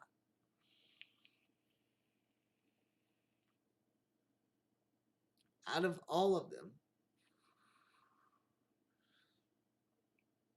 if you really go in on budget, that's probably the best one because the quality doesn't look horrible. It's not that rough. It's not the greatest, but it's not that rough. But for what you get in that set for the price, it's not that bad. I actually think I like that one over the Gear Wrench. If I personally, I would go Capri, SK, Tecton, SATA. I don't want to throw the Gear Wrench that high, but then maybe Gear Wrench and then the Kazo Man are they're real close neck and neck. Gear Wrench because everybody likes the fucking Gear Wrench stuff, right? Like it's a popular brand. I paid a shit ton for it. I paid a shit ton for it. Like $80, $79.99 or something for a quarter-inch socket set, and what they were offering, not worth it. It's the 84 tooth, and you get the finger ratchet. You don't even get the dedicated driver. Not happy. Not happy with that. Finger ratchets have a place. I have one. Oh. Oh, my back does not like. Okay, guys. We're going to have to figure out something with the seating arrangement out here because this is not fucking working. Not long term. I've been on here for, holy shit, 3 hours? 57 minutes? Jesus Christ. I'm on like maintenance man level. I got a little finger ratchet from Powerbuilt. It's like one of the little cheapies on the backside. It's supposed to have a bit ratchet side. It's really thick. It's not bad. Like, so finger ratchets have a place, but don't put it in my fucking quarter-inch socket set instead of a driver. No, don't do that. Every other one, even the cheap ones, have a quarter-inch driver with the pass-through for the ratchet assist. That one doesn't. Gear Wrench totally dropped the ball on that. That's literally them just cheaping out. There's no other excuse. Anyhow, guys, it is almost midnight, and I have to get up with my daughter and get her to school, and then get the fuck out here and get back working on this damn car. I have to make some progress. I will feel better once it starts, but I'll feel better once the cams and the timing belt and all that shit starts going back on. So, I got to get back to this and make some progress. I don't think I've really made a whole lot of progress in like the last 2 weeks. And that's why it's been sitting here for rounding about a year. So, uh, big shout out to Larry. Thank you for the super chat. Definitely appreciated. Always love that, of course. Um, Guys, I'm going to attempt to start streaming somewhat more often to kind of supplement the channel content. But I'm trying to come up with videos too. I'm switching to this new camera. I'll see what I do and how long that takes, but I'm trying to improve the content. So do a little less point and shoot and a little more plan and shoot. So we will see what I can come up with there. Stay tuned for that. Follow me on Instagram, which I'm sure all the 6 people in here probably already have. But I will check in with you guys later. If nothing, maybe I'll catch another live this weekend. If not, probably about the same time next week. We will see. And if you're really lucky, I might actually get some kind of video up between now and then. So we will see. I'll try to get something together for you guys. Until then, I appreciate everyone hanging out and putting up with me for holy shit 4 hours. Yeah, I gotta get to bed. But I will talk to you guys later. I appreciate it. Stay safe out there, and I will see you soon.